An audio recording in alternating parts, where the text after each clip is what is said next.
What's happening, man? What's cracking?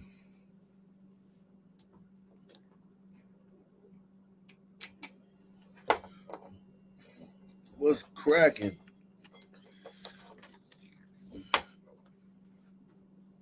Mm.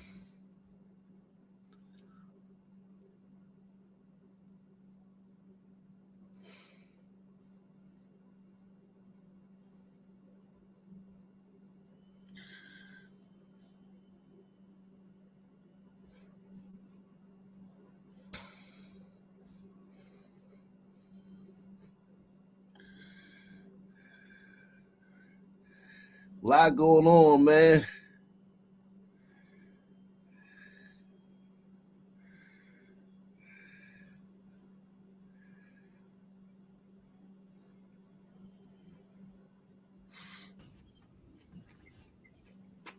Good day, officer.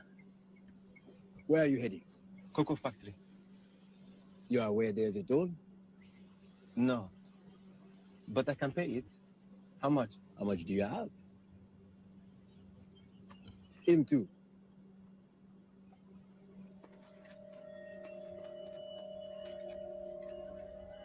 American dollars? Out. Huh?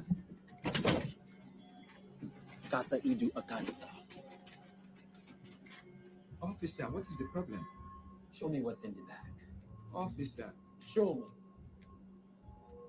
officer, I'm late for my delivery. You think I care? Go, open the door. I said open it.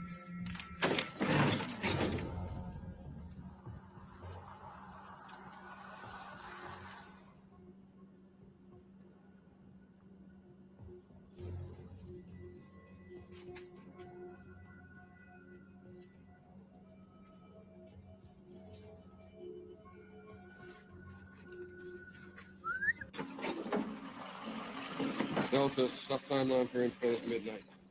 Let's be ready.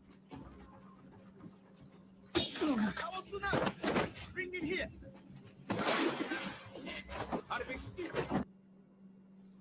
Mm.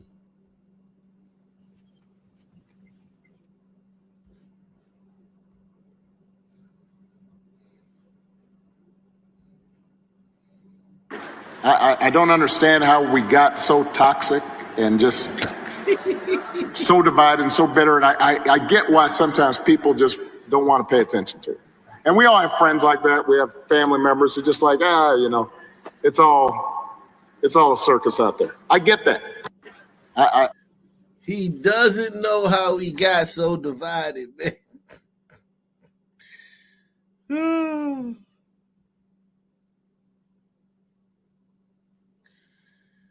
He doesn't know how he got so divided.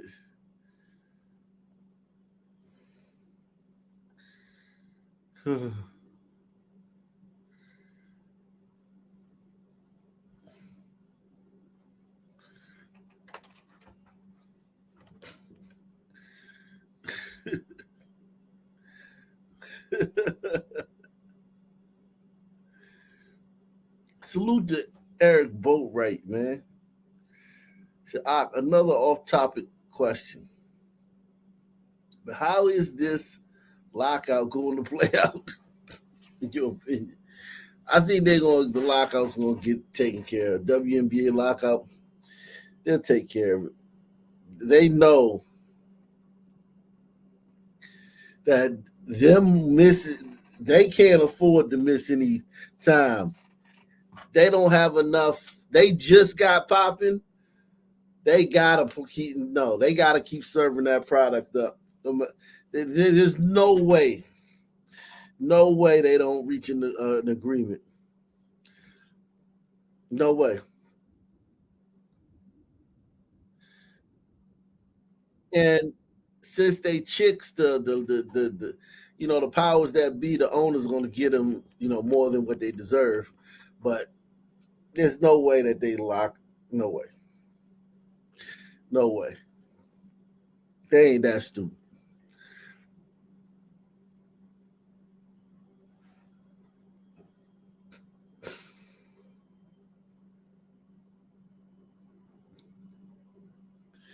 Yeah, but they women. You know how women are. They don't understand that. Intuitively, they don't understand all of that. They don't understand that like you got to make money in order to get like yeah like you ain't getting you.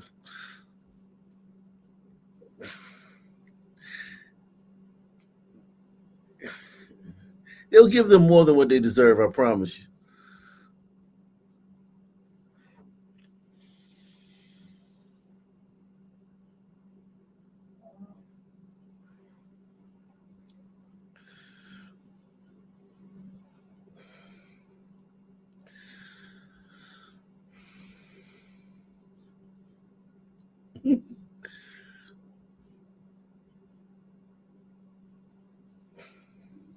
What do y'all think about this Abercrombie and Fitch thing? This Abercrombie and Fitch stuff is crazy, man.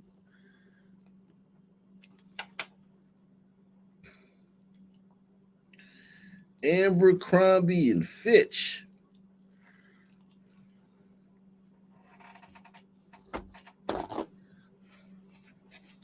That's like white people's gear, man. White people wear that stuff, man. Brothers don't wear that stuff, man.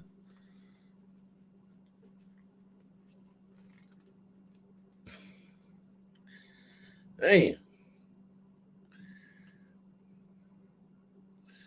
They going after homie hard, man. They going after the Abercrombie and Fitch homie hard, man.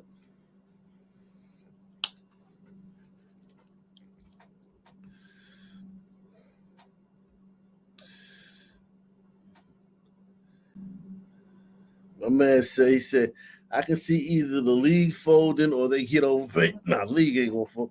They gonna give them. They gotta play nice, man. These are women, man. They gotta play nice to a certain degree with these women, man. They're not gonna be able to just.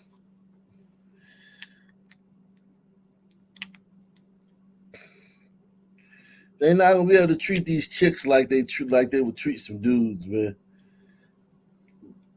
The public's not gonna allow them to treat these chicks like they would treat some guys. They'll be like, yo, look at the bottom line. You ain't made no money. Get the fuck out of here. Get out of my face. Get out of my face. You ain't made till you make some money. They not gonna let the owners talk to them women like that. Too much attention right now. Too much attention right now on the league. They're gonna give them something they don't deserve. They're gonna give them a little bit of extra money they don't deserve, just to keep them happy.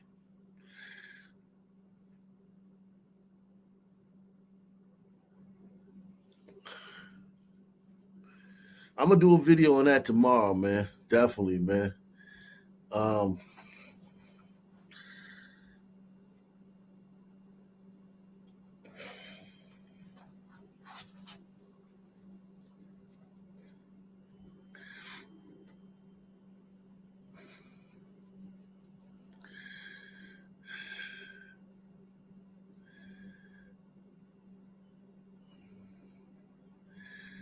this Abercrombie and Fitch thing is very interesting, man.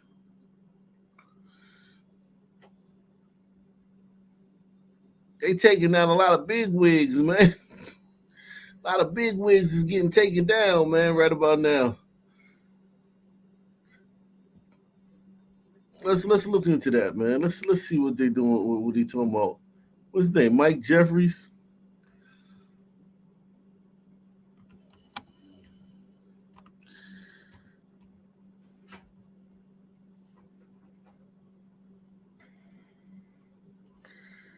Let's look into this Abercrombie and Fitch thing, man. Abercrombie and Fitch.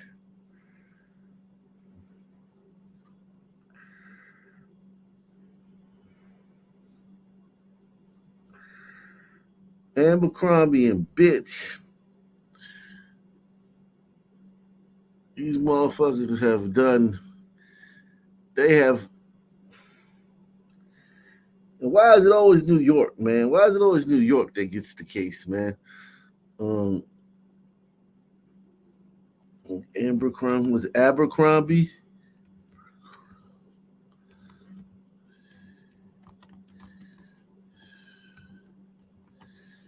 Is that how you spell it? Abercrombie? Yeah, Abercrombie. Abercrombie and Fitch.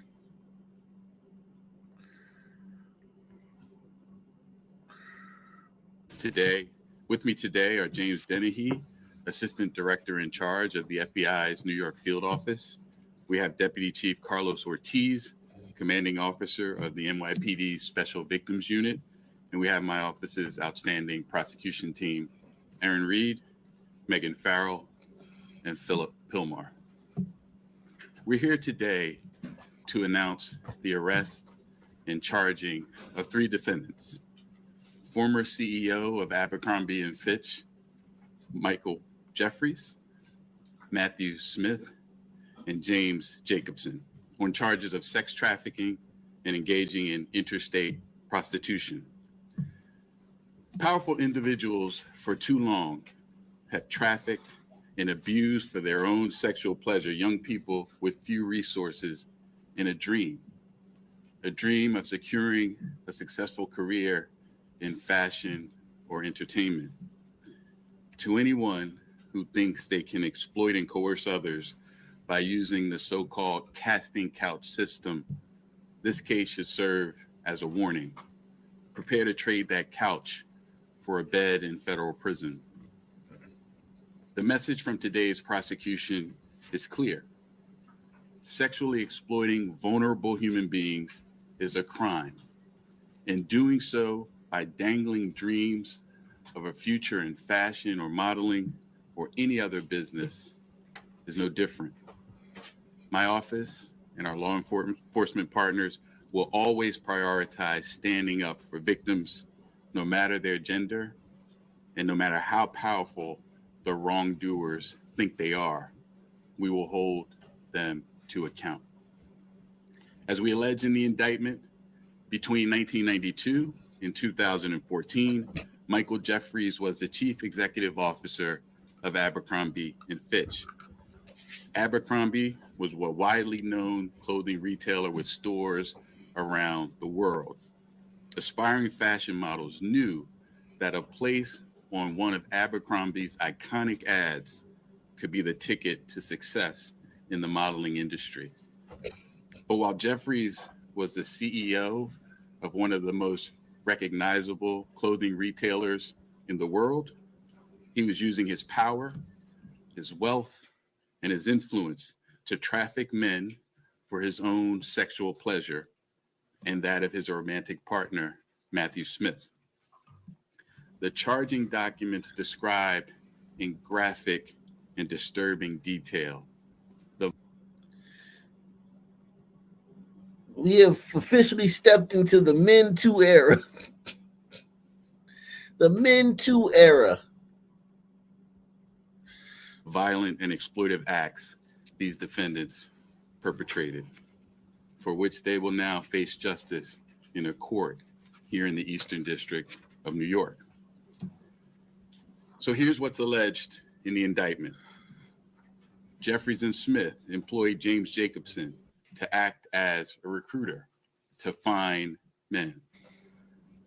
Jacobson engaged in, quote, tryouts with men across the world where he would typically pay them to engage in sex acts with him. Following the tryouts with Jacobson, Smith would often then personally approve whether the men who were selected would meet Jeffries and Smith. The defendants would fly the selected men to Jeffries and Smith's homes in the Hamptons, in New York City, or to hotels around the world in such places as England, France, Italy, Morocco, and St. Bart's for the purpose of attending events to engage in commercial sex. But beyond simply hiring men for sex, Jeffries, Smith, and Jacobson used force, fraud, and coercion to traffic those men for their own sexual gratification.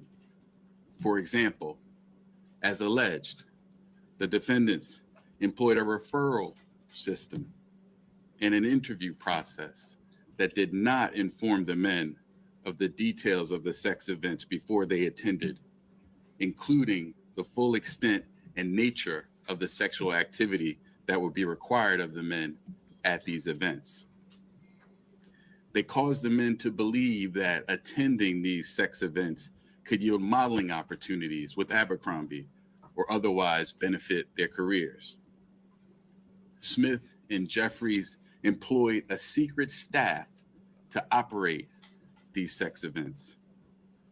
The staff ensured that the men signed non-disclosure agreements and handed over their personal items, such as their phones, before the start of the events to maintain the secrecy of these events.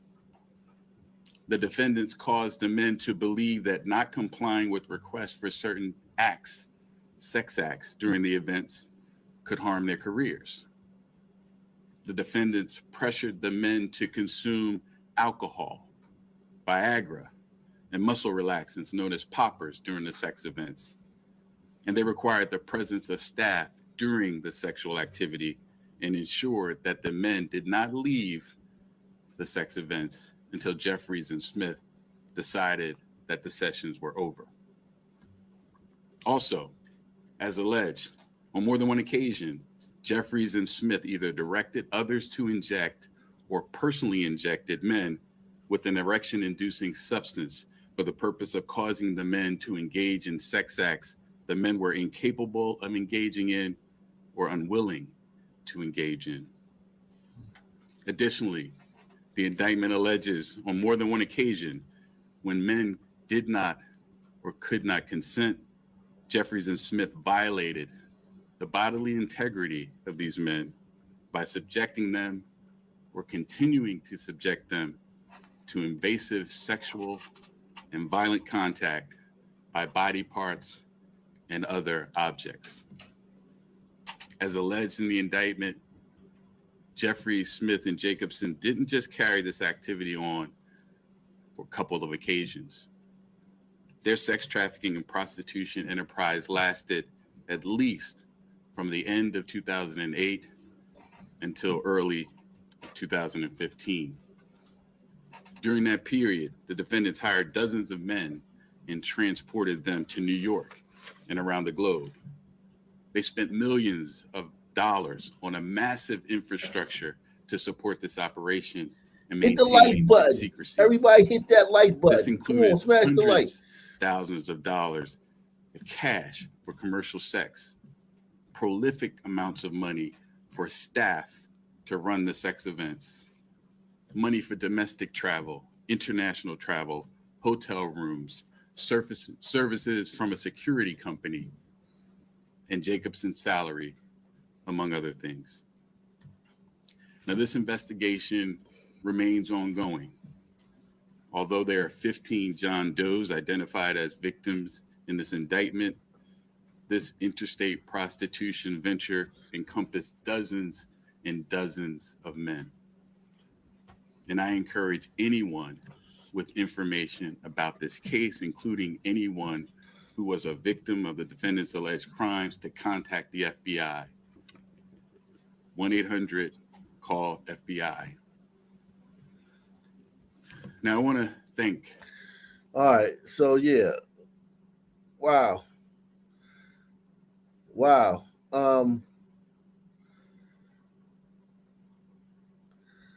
Let's see what the homie on Twitter guy said about it. That guy, I forgot his name. What's his name? This guy? Is he it? What's his name? Him, yeah, this guy. What's his name? I don't know his name. Ian Carroll, yeah, Ian Carroll. Ian Carroll, man. Let's see what Ian Carroll got to say about Abercrombie and Fitch. Another sex trafficking ring just got busted, and this time it is Abercrombie and Fitch. And it only takes like 3 minutes on Wikipedia to realize that this is connected directly to Jeffrey Epstein. Hence the Epstein Network shirt So, the former Abercrombie CEO, Mike Jeffries, was just charged with sex trafficking and interstate prostitution. And the article is basically just all summarize what is described in this 10-page indictment that was just filed. It names 3 co-conspirators: Jeffries, the ex-CEO of Abercrombie, his gay lover, who I think is his husband or partner for a long time, and then one other man that was like their senior manager of this trafficking operation. And real quick, a funny tidbit. That third guy, whose name is James T. Jacobson, I assume it's Todd, he's also known as Jim Jake or Mrs. Cook or Todd.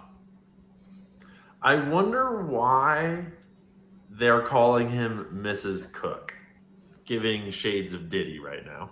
But anyways, basically, it's an international sex trafficking and prostitution business where they were using the modeling arm of Abercrombie & Fitch to trick young men into basically saying, we'll give you a job if you do a little diddling. And then they would fly the good ones out to sex events all around the world. And they would say that could yield modeling opportunities with Abercrombie or otherwise benefit their careers. They also threatened that if you didn't comply and go to these sex events, then you wouldn't get modeling opportunities and it would harm your career and you would be blacklisted from the industry, more or less. So it alleges that they would have a private tryout with Jeffries or these other higher up older men. And if they were good enough, then they would get the modeling job and they would be given an itinerary for what was actually a sex event. But the itinerary appeared as though it was just a regular photo shoot trip that they would fly somewhere and do a photo shoot. And so they were being tricked into like, oh, you did that one thing and now you're all clear. You got the job. Fly over to that other country. You're going to take lots of photos. It's going to be great. Surprise, you are now at a freak off. They required the men to sign non-disclosure agreements, and they alleged they intentionally recruited heterosexual men, certain of whom were unwilling to engage in particular acts, and then they coerced, forced, trapped them in until they complied with certain things. Yeah, that's fucked up, man. Making heterosexual men, young heterosexual men, coercing and tricking them and drugging them into having gay butt sex. These dudes should fry, man. But I think one dude is 80 though. He's already so old, man. As in, they literally had staff that ensured that men attending did not leave the events until Jeffries and Smith decided they were over. And there's all kinds of other things like how they injected their dicks to make them be able to participate if they were not otherwise capable. There's lots of other details about how this went down. Don't need to go into all of it. It's worth noting that it appears my read of what's in this indictment makes it seem as though this is based upon the testimony of, I think, 12 witnesses who were men that were victims of this scheme that have come forward.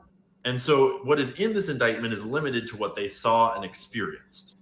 This indictment does not necessarily allege that they were like selling the services to other people or like actually like trafficking in a broader sense, but I suspect they were. It's kind of ambiguous in the language used in here. It kind of frames this as though this was all for Jeffries' pleasure, but it kind of also implies that this was not all just for him. But anyways, the Jeffrey Epstein connection.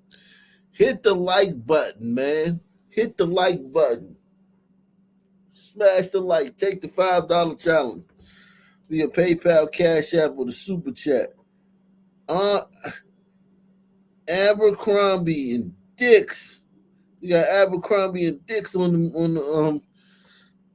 the Summer Jam screen. Connection. I put all these notes directly into my Jeffrey Epstein note file because the connection is right there. Because in 1988, Abercrombie & Fitch was bought by The Limited, now known as L Brands, company that owns Victoria's Secret. And then they put Jeffries in charge basically right after. He was their guy. And if you're not familiar with The Limited, that is Leslie Wexner's brand. Directly, we'll get to the Jeffrey Epstein stuff here in just a second. But I wanted to also mention for all of you millennials out there that Hollister was started as a subsidiary of Abercrombie and Fitch. They're the same company. Hollister, it's funny to note, Hollister claims in their marketing and branding, founded in 1922, Hollister, California. And that's a fucking lie. They were founded in the year 2000 in Ohio by Abercrombie and Fitch. So if you're a millennial and you remember going to the mall to hang out with your friends and Hollister and Abercrombie were right across from each other and you like literally got cancer just from smelling the perfume as you walked by, that was the same company on both sides there. And both were literally running a giant sexual trafficking ring.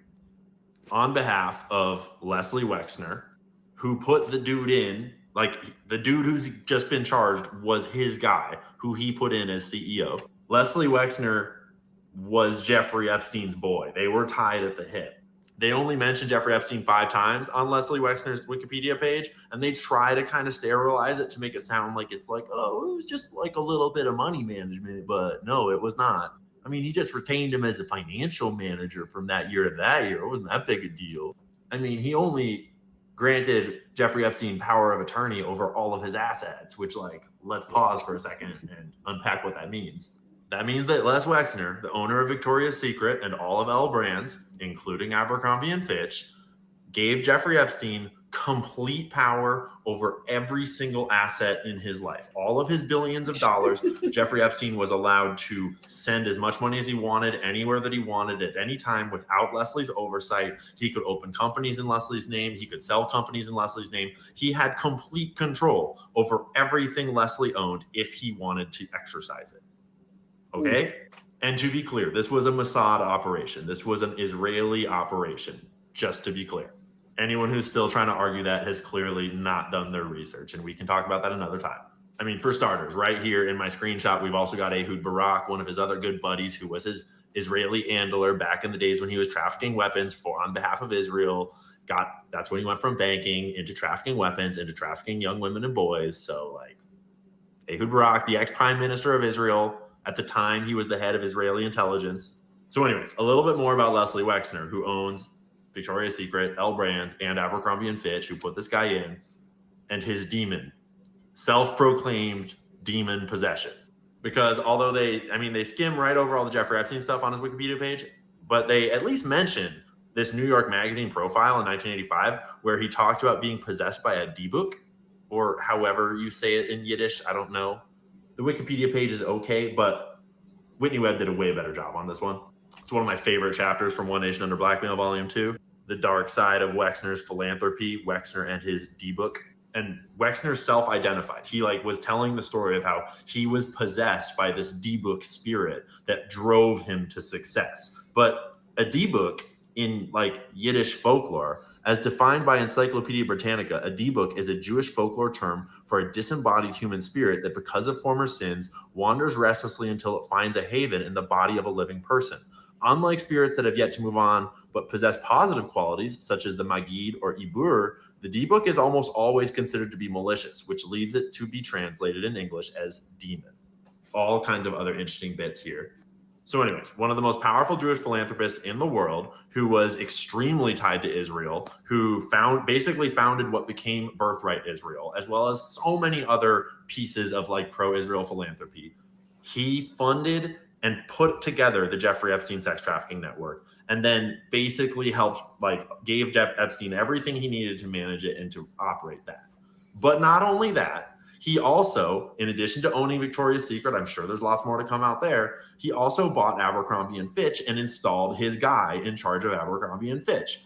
And that guy just got indicted for running his own interstate sex trafficking and prostitution ring. This one focused on young men. Oh, and by the way, I forgot to mention that when Jeffries took over in 1990s, he specifically refocused the brand on the teen customer. He rebranded Abercrombie & Fitch and founded Hollister in order to target teen boys and girls. Remember, these are some of the biggest companies in the world. They're right there in your shopping malls. They're right there in your daily lives. They are operating sex trafficking rings. What do you think that means about all the other suspicious stuff we see, all the other conspiracy theories? You might want to start rethinking your worldview a little bit. because Pizzagate is real. Wow. Pizzagate. God damn. I passed by the Pizzagate. Was it a bookstore? Almost every day when my when I was going to Sibley Hospital and Georgetown Hospital. I think no, only when I was going to Sibley. Yeah, when I was going to Sibley.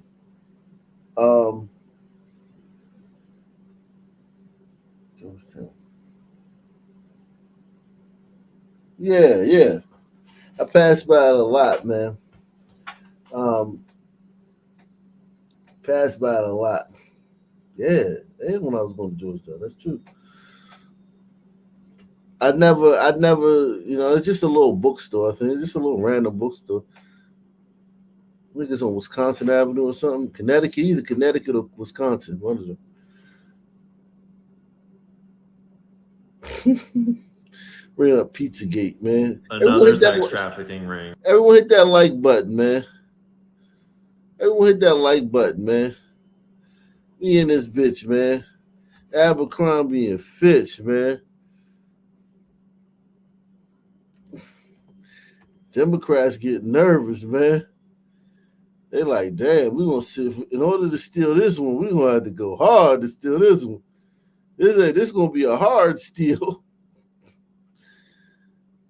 They're like, shit, we might have to go so hard to steal this one that we might literally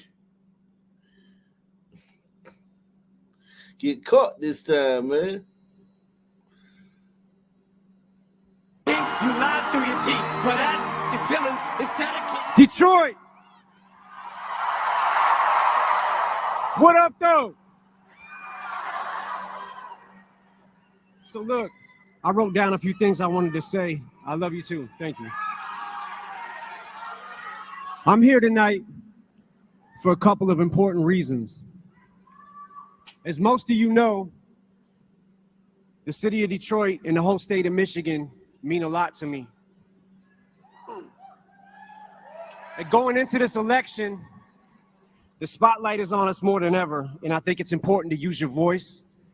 So I'm encouraging everybody to get out and vote, please. I also think that people shouldn't be afraid to express their opinions.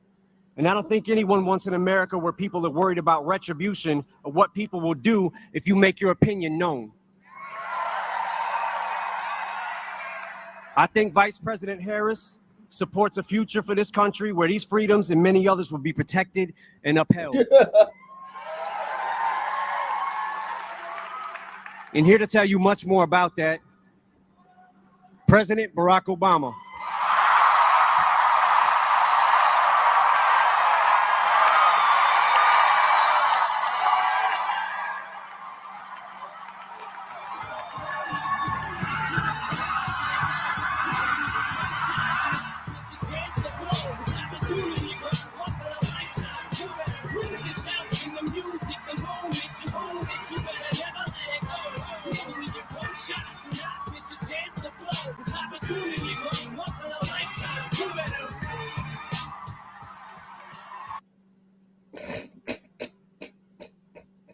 you lied through your teeth.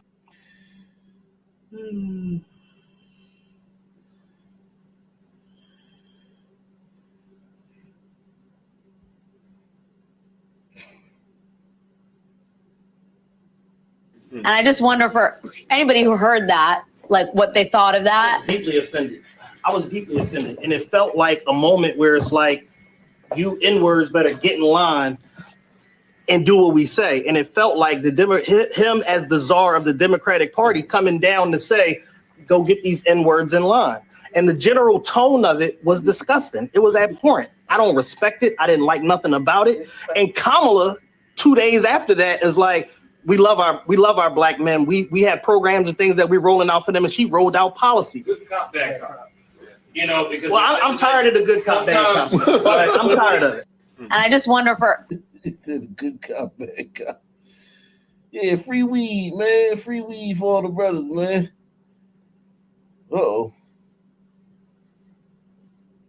Get in the comment section, man. Hit the like button. Take the $5 challenge. Support the channel, man. Salute to Rabbit Hole Reviews, man. Rabbit Hole Reviews in the building, man. Join the club. Barack man. Obama is back making the rounds. Okay. He says that Black men should be voting for Kamala Harris. And I just think that I have a lot to say about this. I think that it's time.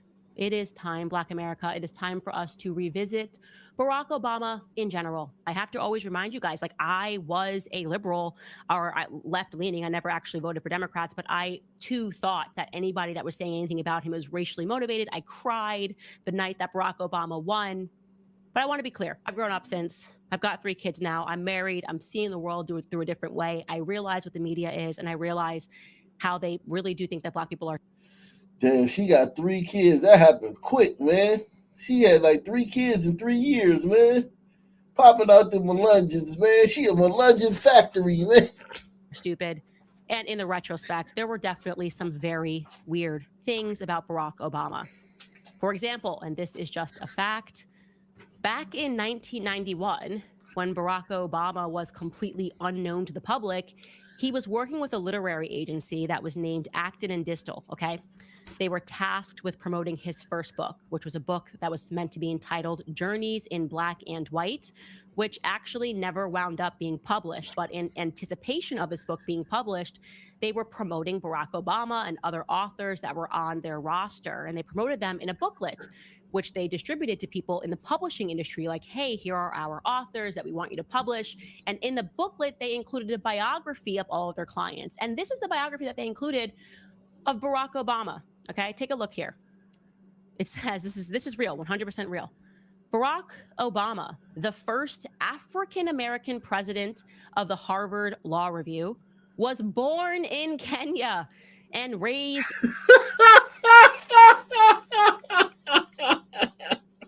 Jesus Christ. We owe Donald Trump an apology, man. We owe Donald Trump an apology. The biography of all of their clients. And this is the biography that they included of Barack Obama. Okay, take a look here. It says, this is real, 100% real. Barack Obama, the first African-American president of the Harvard Law Review, was born in Kenya and raised in Indonesia and Hawaii.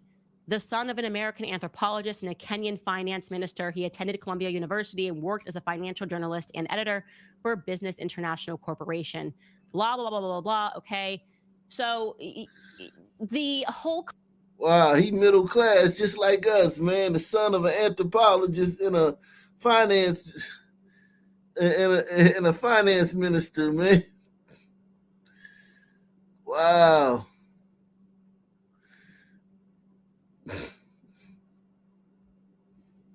Blah, blah, blah, blah, blah. Okay. So the whole concept of, like I said, that's 100% legit. The whole concept of whether or not he was born in Kenya was not coming out of racist ideas, right? It wasn't because people were just trying to delegitimize him. It was because he had a literary agent, and that literary agent published a pamphlet, and that pamphlet said that he was born in Kenya. And then suddenly that changed, and they were like, no, never mind. He was born in the USA. That person who published this never gave an answer for why they wrote that. They tried to say, like, oh, like that maybe the literary agency just wrote that. Why would anybody just write that you're born in Kenya? It's like a weird thing to write. Okay, does it matter in the scheme of things? He was already president for 8 years, but it's good to go back on that. And then, of course, there was this other odd thing that happened. Like, he did, by the way, grow up in Indonesia. That's a fact, right? He, like, at the first 8 years of his life were spent in Indonesia. His mother moved him to Indonesia, and he went by a totally different name. He went by the name Barry Soetoro. Here's an old clip of journalist Matt Meager from Inside Edition revealing that truth. Just so you know, these were not conspiracies. Okay, take a listen. As Senator Barack Obama has made his run for president, some have questioned his background, particularly the 4 years he spent as a child in Indonesia. He was educated in 2 schools, first a Catholic school and then later a public school. Matt Mahar traveled to Indonesia to take you to both of the schools the candidate attended. This is the Assisi Catholic Grammar School in Jakarta, Indonesia. and Barack Obama is on his way to becoming its most famous former student. Barack Obama. The only record of Obama having attended the school is this old register. And look, it lists his name as Barry Soetoro. That's the name Obama took from his Indonesian stepfather, Lolo Soetoro. Okay. So whatever you make of this, what we know is that Barack Obama was, first and foremost, right after she gave birth, his white mother is the person that raised him, okay? Her name is Stanley Dunham. There she is, right there. That is Stanley Dunham. Okay, he never lied about this. He did not grow up in a household with his Kenyan father at all, Barack Obama Sr., whatever. He was raised by his mother, Stanley Dunham, and then she married a person who worked for the Indonesian government as a geographer. She married Lolo Soetoro, and Barry Soetoro was born. You know, he then moved to Indonesia. He went to school in Indonesia, and then he gets sent back to Hawaii at the age of 10. So for the first 10 years of his life, I'm just going, okay, like he was not exposed to Black people at all. He was exposed to Indonesians, and then he gets sent to Hawaii to get raised by his exceedingly white grandparents. Here's a picture of his grandparents. That's Madeline Dunham and Jeez. These people, these some white folk, man. God, oh. They are very white. Extremely white. Stanley Dunham, the person whose mother has the name of her father. So then, yeah, he is in Hawaii as well. And in case you didn't know this, he was extraordinarily wealthy. You probably could figure that out by all this moving around. That's why while he was in Hawaii, he was enrolled in a private school. He attended the Punahou School, where tuition is for grades K through 12. Tuition is $31,000 per year. That's today, so you can account for inflation, okay? But that's where his grandparents enrolled him, okay? So it's important to note also that in 1970, when Barry Obama got to Hawaii, there were only 5,925 Black people in all of Hawaii. Okay. And it's worth noting that 80% of those, north of 80% of those 5,000 Black people were in the military. He was not exposed to Black people at all, is what I'm trying to make the point. Okay. He had literally not a single part of his upbringing was he around Black people. There were no students, no Black students at his very expensive private school. Okay. There's no Black people in Indonesia. So he went there. His mother went to a school that the same one that his dad went to in Hawaii, the same one that his stepdad went into Hawaii. Really kind of feels like he was a part of some weird military program. And then after that, after going to his $31,000 per year private school in Hawaii, he goes to Occidental College in Occidental University or college, whatever it is, in California for 2 years, where he roomed with a white guy for the first year, white guy with blonde hair. He's written about it for his freshman year, and then moved to live off campus in his sophomore year with a Pakistani for 1 year. His dorm mates have described him as doing a mean Mick Jagger impression. Literally, I know I've heard the name Mick Jagger, but I had no idea that he was the lead singer of the Rolling Stones until today. I was today years old when I learned that. I'm just saying, I understand, like, people grew up in a household that listened to rock and roll. I didn't grow up in that household. MJ was not Mick Jagger for us. It was Michael Jackson. The whole reason we're doing this series is because somebody came for the Jacksons. That's the kind of household I grew up in. So then Barry Obama met and dated a woman in his sophomore year. Her name was Alexandra McNear. You might remember she's the one that released the letters that Barry wrote to her, where he talked about his homosexual feelings. Like, he says that he makes loves to men in his mind, and so he had like homosexual inklings. Hey man, who doesn't make love to men in their mind, man? What's wrong with you? What's wrong with y'all, man? That's perfectly normal to make love to men in your minds, man. Right? Press 1, man. Press 1 if you make love to men in your mind, man. We ain't gonna judge you, man. This is a no judgment zone, man. Press 1. Alexandra McNear. You might remember she's the one that released the letters that Barry wrote to her, where he talked about his homosexual feelings. Like, he says that he makes loves to men in his mind, and so he had like homosexual inklings. He then went to Columbia University and still dated Alexandra McNear and was writing her these letters at that time. Anyways, I'm just thinking, like, What part of Barack Obama's life gave him the authority to tell black men how to act black in America? That's what I'm asking you. What part of his life? Was it Hawaii? Was it Indonesia? Was it Alexandra McNear? At what point did suddenly like Barry Soetoro become the person who gets to tell black men how to act in America? When he started dropping it off in Big Mike's drawers, man. That's when he did, man. Once he started blowing Big Mike's back out, man, that's when he got the right to tell us what to do. Because that's exactly what he's doing now. That's exactly what he has been doing. Is just because like once you do a photo op with Jay-Z or Diddy, suddenly like you're just like handed an award and gone, okay, now you're black. Now everybody in the black community has to listen to you. Because that's what it seems like. His history and his background is equally as shady as Kamala Harris's, if we are being frank. And they're bringing him out to essentially whip black Americans into shape because, oh, they gave him the black card. So now black people better just listen to Barack Obama. So here he is suddenly lamenting the fact that black men just aren't energetic enough for Kamala Harris. I'm sorry, Barry Soetoro, but you are going to have to sit your ass down. What about you is culturally black? Barack Obama is not culturally black. I'm sorry. It's time for us to accept that. Like I said, I was moved by him too in 2008. I thought, oh, okay, like I really didn't understand his background, and I questioned people who questioned him.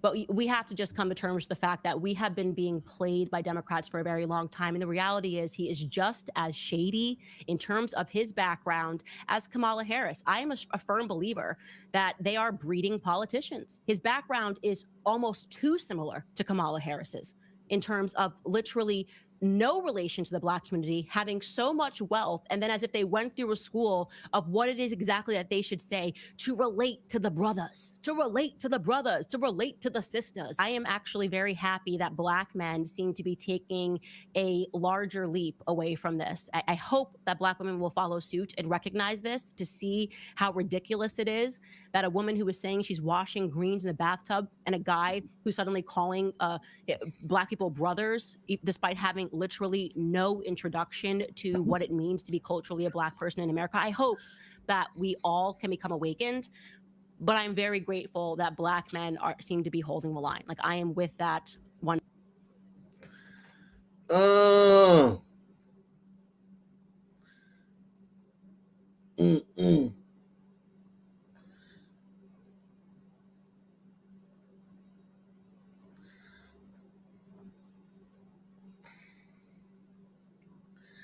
Everybody hit the like button, man.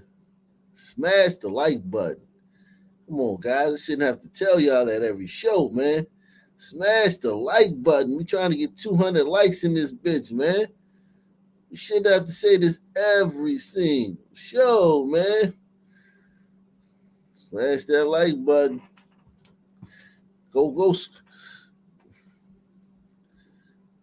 Go scorch turf on that like button, man. Smash it, man. Smash that like button, man.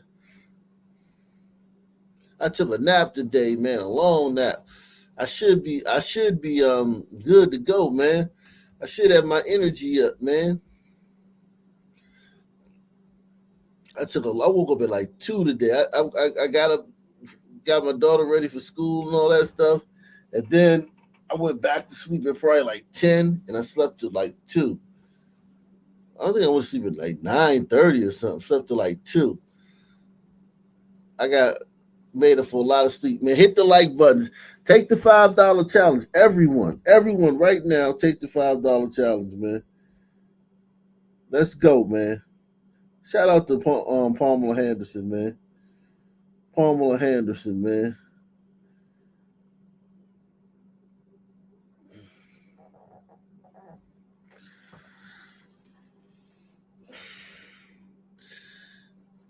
No, didn't dream anything like that, but he said I will be asleep. I don't know why. I'm telling you, man, this regimen I'm on with my daughter and whatnot, it has me very, very sleepy, man.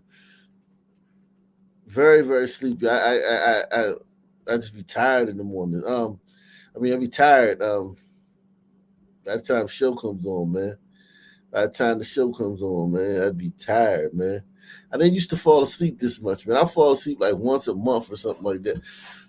I fall asleep every friggin' night, man. I don't know what's going on, man.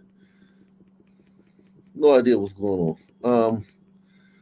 Let's see what's happening here, man. We got a violent ring. Members of a suspected human trafficking ring are now behind bars. According to the Pennsylvania Attorney General, the group exploited young women who were struggling with life for more than a decade.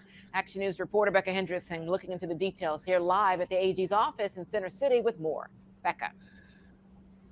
Shari, 52-year-old Terrence Jones exploited at least 12 women over a decade, according to investigators here. A grand jury aided in this investigation. They say that Jones used drugs to hurt these women who were struggling with addiction themselves.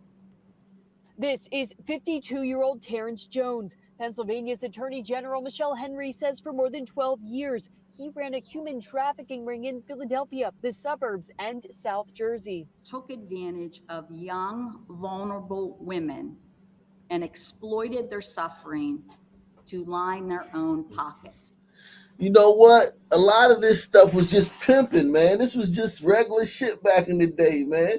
They're gonna make it to where people gonna stop pretending to be pimps. Remember how Ice-T and Snoop Dogg used to always like pretend to be pimps and shit? Yeah, fake ass pimps.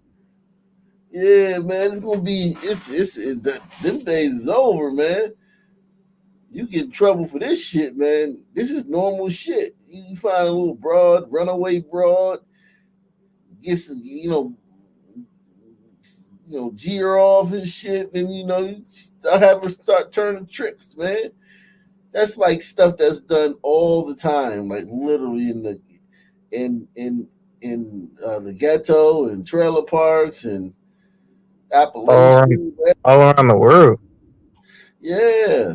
And those girls be with it too. They be with it till they're not with it because they get to have a lot of sex and they get protection and then they get a place to stay.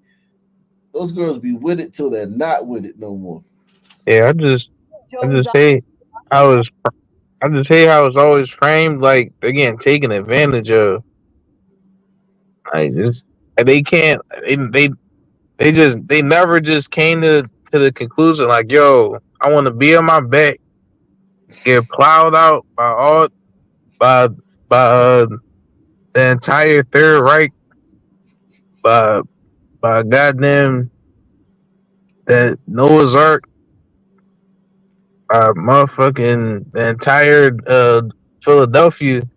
I want to get paid. Like, why is it so far fetched that a woman can come to that conclusion on her own? I'm telling you, man. To line their own pockets. Police say Jones operated out of his home on Diston Street in Northeast Philadelphia. He used the name Julie or Julia and would recruit women, many of whom were in recovery from substance abuse, to work for an escort service he called the Girlfriend Experience. By presenting himself as a woman, coupled with the victim's inability to make informed decisions while intoxicated, Jones was able to lure and trap easily manipulated women into his scheme. Investigators say Jones used drivers to pick up the women and bring them to commercial sex buyers. Police also arrested and charged 4 drivers and Jones's daughter, who they say handled payments. A total of 22 people were arrested and charged. 4 drivers and his daughter who handled payments.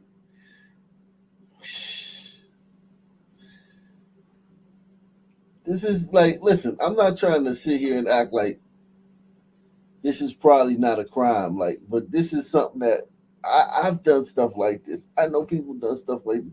This is just regular shit. Now, don't get me wrong. It can be a crime, but it's so common and it was never really prosecuted. Let me put it like this. Now that with the name human trafficking,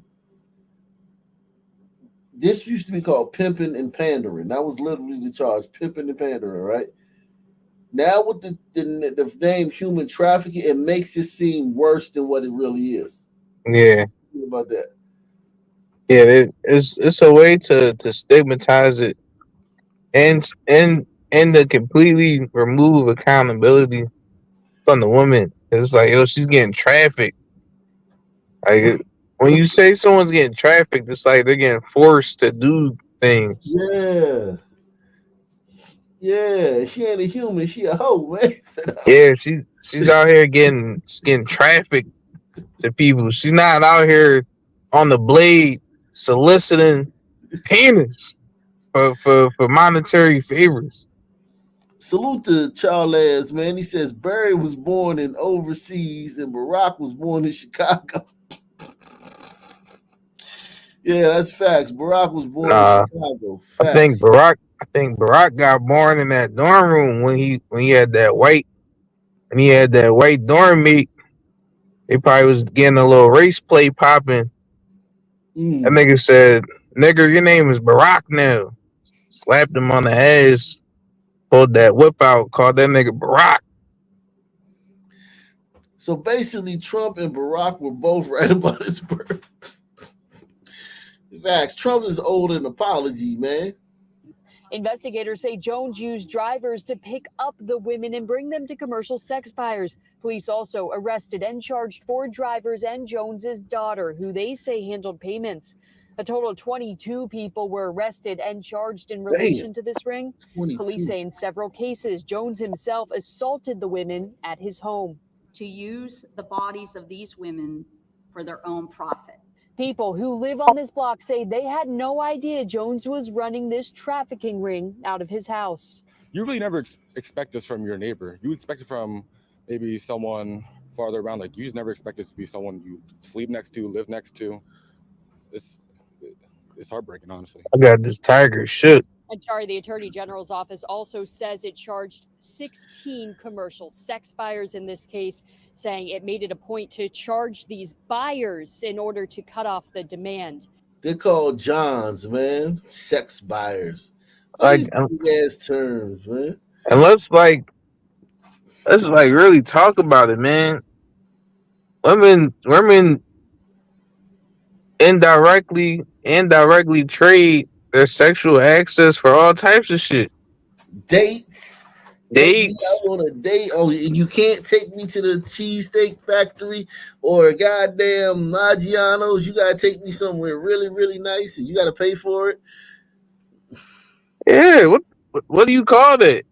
When a woman says, "Yo, we can't just be 2 adults and fuck," just because that's what human beings do. You gotta spend this money on me in order to get my pants. I don't know what you call that, bro. Other than I ain't gonna call it direct prostitution, but I'll say all that to say this: people can accept that, but they can't fathom that a woman would just cut out all the date bullshit and just be like, "Yo, give me $40 to spray some man juice all over the top of my forehead." Like, that's out of the nobody can fathom that women can make these decisions. They have to be. She had to have been trafficked. They do it all the time. He's live at police headquarters now with the full story. Walter. That's right, Sarah and Brian. As you mentioned, Action News obtaining exclusive video showing how the whole thing ended, even as a 3rd teenage suspect remains at large. This dramatic cell phone video shows how a police chase ended after a carjacking last night on the 2800 block of Diston Street. That's where investigators say 3 teenagers, Diston Street as was well. armed with a gun. Damn, this is where the trafficker lived. Diston Street is off the chain. Where is that at? Diston Street? I don't know. Yeah. That's like a little block. I don't know where it's at. Block of Diston Street. That's where investigators say 3 teenagers, at least one of whom was armed with a gun, stole a man's car after taking his wallet, cell phone, and keys. 2 of the offenders jumped into the complainant's vehicle. The 3rd offender, the one that had the firearm, hid underneath a neighbor's vehicle, and he is still at large. Authorities were able to quickly locate and track that stolen Nissan Maxima before trying to pull it over. The driver did not stop, though, and a police helicopter was deployed to keep track of that car as it traveled all the way to Marvine Street and Chew Avenue in Fern Rock. That's where police converged. Think about all this for this nigga's mama to pick him up in 2 hours. You know that this is a lot of resources, man, for nothing. Arrested the 14 and 15-year-old suspects. Jay Spate, who lives nearby, says he witnessed those arrests taking place. He was coming back up, and because I heard they was armed, the first thing I was thinking, I don't want them to get shot. So I was like, please, I hope they put their hands up. And we can report. Why you don't want them to get shot? Why not? Why do you care? And listen, black people, why the fuck do we care? He would have carjacked you. That motherfucker would have carjacked you if you would have been getting into something and what kind of car did they carjack? What did they say? A Nissan Altima? Yeah, they carjacking Nissan Altimas, man. They would have carjacked you, bro. Coming back up, and because I heard they was armed, the first thing I was thinking, I don't want them to get shot. So I was like, please, I hope they put their hands up. And we can report that no shots were fired. Tonight, police officials are applauding the work done by officers involved in this arrest, while touting a dramatic reduction in carjackings in the city over the past couple of years. Year to date, there have been 486 carjackings in Philadelphia. Compare. Wow. Shout out to Cheryl. What's her name? That damn mayor? Her name's Cheryl Parker, I think. Parker, yeah, Mayor Parker, or some whatever the fuck her name is. Yeah. I give her credit, man, because she got the homicides down and the carjackings down. Now this is an insane number. But it's lower than fucking 1,000, man, at this time in 2022. It's still lower. Still, just goes to show you, damn, niggas, man, they set the bar. Niggas mess with your optics, man, because, listen, 40 carjackings is supposed to be a lot. In a city, you know what I'm saying? Yeah. This is fucking 486, and we throwing a parade for this shit. Only 486 carjackings. Yeah, I think that block they talking about up northeast, though. I just looked at it. Yeah, that to this time last year, when 787 carjackings were reported, 1,094 back in 2022. And Captain Jason Smith says it's all the direct result of initiatives implemented involving local police and federal authorities. The carjacking task force, yes, in coordination, working in concert with federal law enforcement authorities, has done a spectacular job at reducing the number of carjackings that we've been experiencing over the past 2 years. Authorities also tell us that one of the suspects arrested was already on juvenile probation and wearing an ankle monitor. Both had prior arrests. Meanwhile, if you have any information about the third suspect, please contact police. Reporting live from police headquarters, Walter Perez, Channel 6 Action News. Sarah? I mean, we might be getting back down to mid 2000s numbers at this rate. Salute to the head mammy in charge. Telling you, man. I'm telling you. The homeowner expressing concerns about what she says she often sees in the parking lot next to her house. The woman and her neighbors somebody in the say back. they've complained about the behavior of transients camping out in that area. KTLA's Annie Rose Ramos live in West Hollywood with the story. Annie Rose, good morning. Frank, good morning to you. It's not just one homeowner. We're actually standing next to multiple people who live in this entire neighborhood. We're standing off of Santa Monica Boulevard on La Jolla Avenue. I want to bring in Mary because you live a few houses down. Come on in because we're speaking to all the folks that live on your street. We're going to show some images that you took of that parking lot that we're standing next to. What are we watching? What are we seeing? Talk through it. Annie, thank you. Look like a 300-year-old Jamie Lee Curtis, man. Thank you for coming, first of all. But what we're watching is what happens here every night and almost every day. What the? Yo, some people you know how many times I done said, imagine Just looking up and seeing this nigga, and it's one of these niggas, dog. God damn. Salute to LRS, Big Larry in the building, man. Yeah, man. Listen, look, man. This dude ain't really doing nothing wrong, man. He just, this is how we were when they found us, man. He taking it back to the essence, man. Yeah, this nigga ready to breed. It's like a baiting call, man. Just pull Yeah, up man. ass naked, peasy ass chest, ready to go smut something out. You think he was ready to smut that old bitch out? I think he was done. I wouldn't put nothing past this guy, man. Yeah, nothing. We have many people who are not homed, and they come and they sleep in this parking lot, and they drop all of their refuse, and over they drop it in our yards, and it's kind of a problem for us because we don't know where. Kind of a problem. They drop all of their refuse, and over they drop it in our yards, and it's kind of a problem for us because we don't know where it's been and what. Well, and this man, he really doesn't seem to be wearing any clothing. No, the man without the clothes is a common sight here on our street. He comes in, he actually defecates on our lawns, and he has a woman companion sometimes. Oh shit, yo. This nigga got a bitch. Hey, but listen, Dog. if he defecated on my lawn, listen, that would be the last time. Listen, it wouldn't even get that far, man.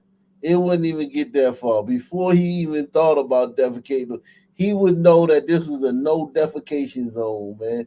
He would defecate on other people's lawn, but he wouldn't defecate on my lawn. I would break this dude's face in half, man. Oh, like, listen, you gotta be stern with these motherfuckers, man. This motherfucker right here, first off, man, just being naked on my block with my kids there, that'll just be a no-go. Like, it'll just be a no-go. Like, no, it ain't happening. You ain't walking around naked with my daughter around, my wife around, period. End the story. That's it. End the story. That's it. Nah, man. And then you gotta be like a motherfucking, you would have to be like literally a NFL defensive lineman walking around naked, nigga. You a little scrawny ass. Aaron Donald. Tell him. Yeah, Aaron Donald walking around naked. Maybe Aaron Donald walking around naked. It's like, all right, Aaron, don't call the police on your bitch ass. Yeah, you got that joint. Hell yeah, tell him. Tell him. What's up, cool cat? What's happening, man? Chilling, Knock. How you doing, Chief? How's the family? Everything's cool. Everything's cool, man. How's things with you, man? Chilling, man. Just glad to be on the show. Hope everything's good with you and everybody else in the nation. Salute. Hit that like. It's free. Let's do it. So support. So some support. Going on, man? They acting like it's cool to just have some dude naked walking around. Now, I this know, is right? completely unacceptable. This type of she just like, oh yeah, he's always around. What? For real. Yeah, I ain't gonna lie.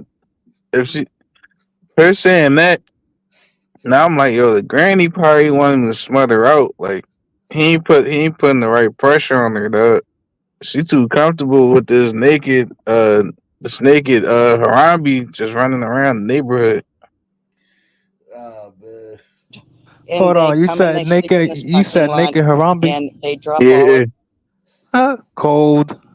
their refuse, and over they drop it in our yards, and it's kind of a problem for us because we don't know where it's been and what. Well, and this man, he really doesn't seem to be wearing any clothing. No, the man without the clothes is a common sight here on our street. He comes in, he actually defecates on our lawns, and he has a woman companion sometimes, and they actually are unclothed on our grass every single night. I mean, it's a pretty hard situation. If you live there. It's very dangerous. You say this is not just a thing that happens ever so often. It's every single night, and it's been going on for years. What is being done about it? Well, I'm not sure. We've contacted the city. If it's been going on every single night for years, What do you mean? What has been done about it? Nothing, motherfucker. Yo, this is wild, dog.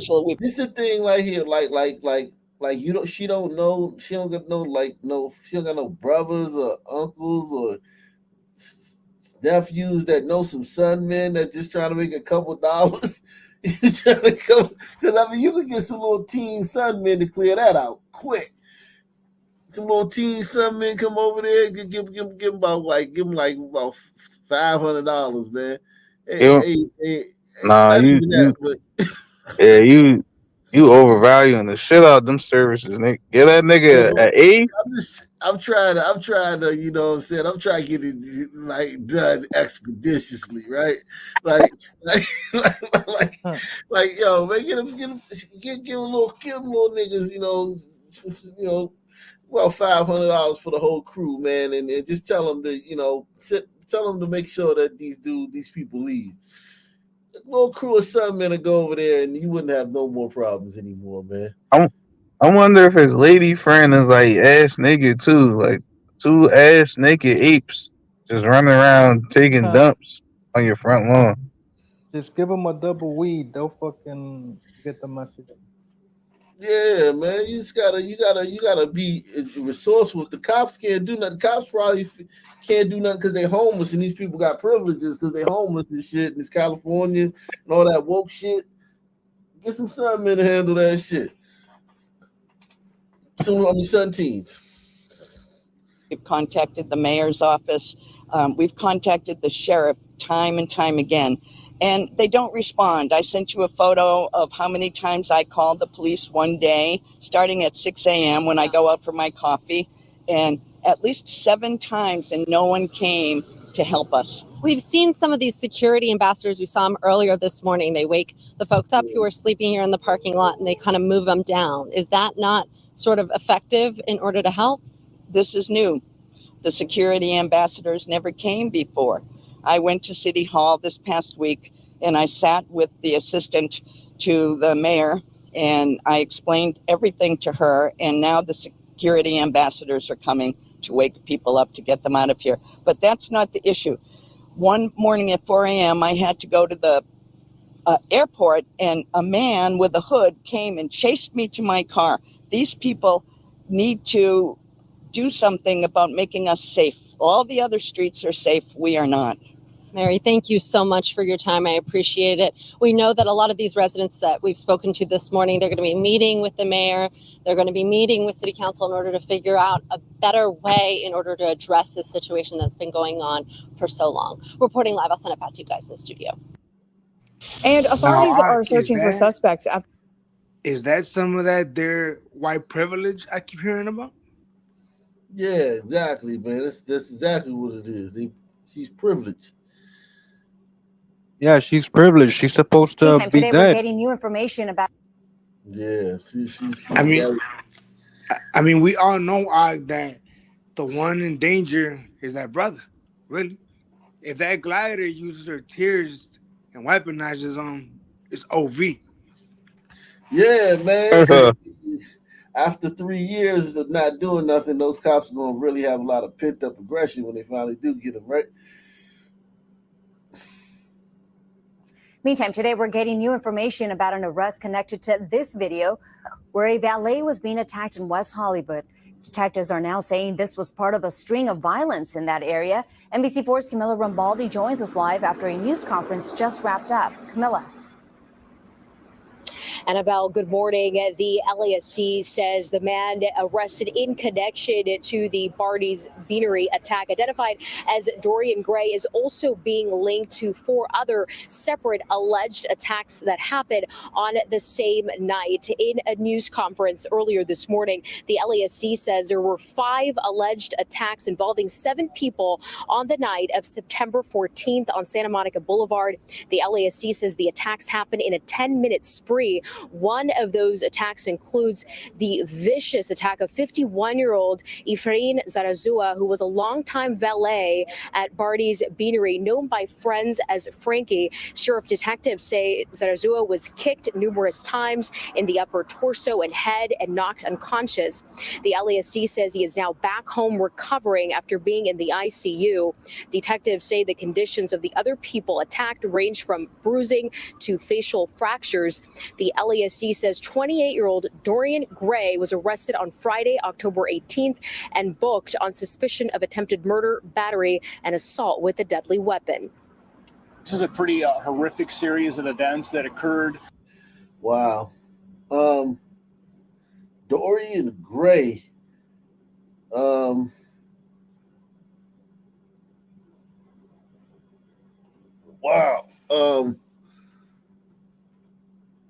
Let's see what else is going on here, man. Dorian is definitely a nigga. Oh man. This is the News 4 Rundown. Tonight, a DC-based pizza company is facing calls to apologize for an ad campaign promoting a new dessert item. They're called Marion Berry Knots. Thanks for joining us for the News 4 Rundown. I'm Leon Harris. I'm Sean Yancey. Now, the name is an obvious reference to former D.C. Mayor Marion Barry. Critics say the language being used to promote the product is disrespectful, inflammatory, and makes a mockery of the D.C. mayor for life. Former Mayor Marion Barry's legacy is celebrated in D.C. He was a civil rights pioneer and a powerful advocate for D.C.'s underserved residents. But his time in office was also tinged with scandal. He was jailed for crack cocaine possession. And it's that scandal that And Pizza appears to be trying to capitalize on. This afternoon, I spoke with the publicist for Marion Barry's widow, Cora Masters Barry. She told me that Mrs. Barry is extremely hurt by this. As you know, D.C. celebrates the former mayor's legacy. He was a civil rights pioneer, a powerful advocate for D.C.'s underserved residents, but his time in office is also tinged with scandal. He was jailed for crack cocaine possession, and it. Hey, you just said that twice, man. How many times you gonna say that?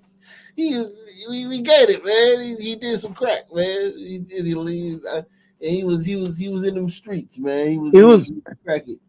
He was a crackhead. They celebrating a crackhead. Look what they're saying.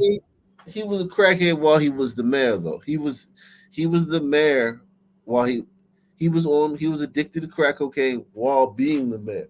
Yeah, and they're celebrating a crackhead. That's what they're saying, basically.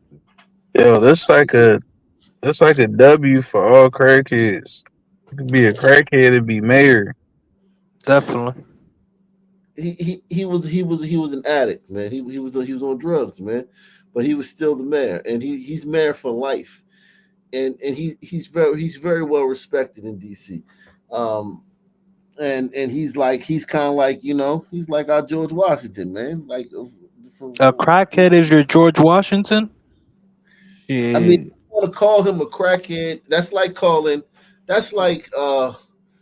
minimizing him down to that only. Like, right? That's like saying like that's all he ever did was do crack. You know what I'm saying? That's like saying that's like basically just saying like, yeah, that's all he ever did. And that's not really true. You know what I'm saying? He was a civil rights leader too, man. Yeah, he was with Snick. He was down there with Dr. King and all that stuff, man. He was a pioneer. Yeah, he was empowering his people, running government, running his local government, smoking crack on the side. Like, salute to him. Hey, Ak, were you there when he was mayor? Smoking crack? Nah, I never was there when he was smoking crack. But nah, I grew up. Yeah, he was the only mayor that you knew. Like during my childhood, he was the mayor, man. He was very popular, man. Even before the crack, like the crack shit was like just like a shock to people who didn't know. Like dudes in the streets knew because he would buy it off the street. He was reckless. Like he was reckless. He would buy it like off the hood, in the hoods and shit. And he was, you know what I'm saying? Like he would, have his little detail. He got the mayor, you got a security detail. They pull up on the block, get his shit, and he would he would get high and act crazy. They'd have to block Oh, up the street and shit like that so that nobody could, see what he was doing. He was tripping and shit like that. He had episodes and shit, and he was, don't get me wrong, I'm not saying trying to minimize it. I'm just saying like why yeah. people in DC could be offended by it, because they prefer to look at the Bryce. It would be like this. It would be like Diddy, right? Like Diddy, like where it's like he did like. Well, no, that's a bad example because Diddy was like doing so. Let me see. It would I come up with a better example of it, but It's, yeah. are you saying it's different from Diddy because it was like he wasn't harming people Yeah, he was or always whatever they're accusing him of doing. Like he wasn't doing stuff to people. He was just he just had a habit. He was harming himself, and he still was a great mayor. Like he still for the people. I know there's a lot of documentaries out there. We're gonna have to do a documentary. We'll see one of these documentaries. He got a complex history, man. He's got a very complex background. But let me move along, man. It appears that And Pizza is trying to capitalize on that scandal. The restaurant chain is advertising And if these people white, this is definitely not gonna go. dessert called Marion Berry Knots. They describe them as doughy knots stuffed with berries, drizzled with vanilla icing, topped with powdered sugar, and a little more powdered sugar. Critics say the repeated use of the words powdered sugar is a reference Oh to my cocaine god. possession. Oh my And Pizza's God. website says the knots are so good they're, quote, criminal, and that they will, quote, blow you away. A number of community leaders are now calling for a boycott of the chain, including Academy DC founder and WHUR FM radio DJ Easy Street. He told us that he considered Mayor Berry a mentor. Easy Street. All right, I woke up this morning. I was very disturbed by what I saw and disappointed at the same time. Don't go to this place at all. Don't eat there. Don't tell your friends to go there. When you get out of the club, find some other place to eat. Many other people have expressed their outrage on social media. Take a look at some of the posts we found. Many people feel the name of the dessert is disrespectful to Mayor Berry's memory. The D.C. chapter of the NAACP is demanding And Pizza immediately remove the Marion Berry Knots from their menu.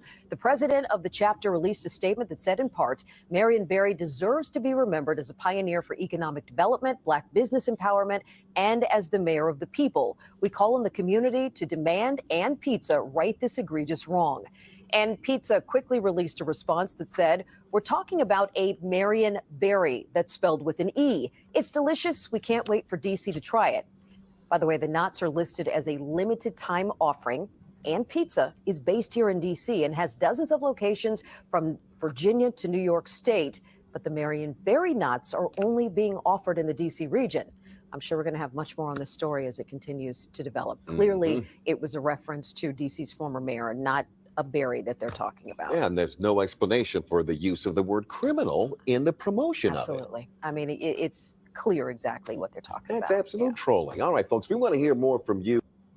I mean, he was clearly a criminal. He was smoking crack as mayor. I mean, somebody in the chat said he actually got arrested. He did. He did get arrested. It was a big scandal. It was a worldwide scandal. It was an international scandal. The mayor of Washington D.C., the nation's capital. It was a huge scandal. When it happened, man. But he went to prison and everything. So why is this nigga acting so like astonished that someone would associate his name with like a criminal? Well, I mean, like he's dead now, right? So it's like now that he's dead, it's like let me show you the thing. I am Jeff Goldberg. We start this morning with breaking news. The death of D.C. council member and self-proclaimed mayor for life, Marion Barry, overnight at the age of 78 years old. His family saying in a statement that Barry died shortly after midnight at the United Medical Center in Southeast Washington. This came after having been released from Howard University Hospital yesterday, was said to be doing okay. Our D.C. Bureau Chief Sam Ford is live this morning in Southeast Washington at the United Medical Center. Sam, so many people across this city, across this region, across this country. When you mentioned District of Columbia city government, Marion Barry, for so many people, was the first name that came to mind. Indeed, Jeff. Marion Barry is a towering figure, was a towering figure here in Washington, probably the most important political figure in this city. Interestingly, last night, Barry's press secretary put out a statement, I guess around 8:30, saying that at 6:30, he had been released from a 3-day stay at Howard University Hospital. We understand that driver brought him home. At some point, he went out to get something to eat, and then the driver brought him back. As he was getting out of his car, he collapsed outside his house. The driver called an ambulance. The ambulance came here to United Medical Center. They brought him here. Councilmember Barry was brought here to United Medical Center via ambulance at 12:15 a.m. He was pronounced dead at 1:46 a.m. Certainly, it's a sad day in the District of Columbia. Our doctors were very instrumental in making sure he had the proper care in his last moments here. And so we're just pretty saddened about his death today. And of course, Natalie Williams there, the spokesman for the hospital, used to be Marion Barry's press secretary. Marion Barry was a towering political figure here in local Washington.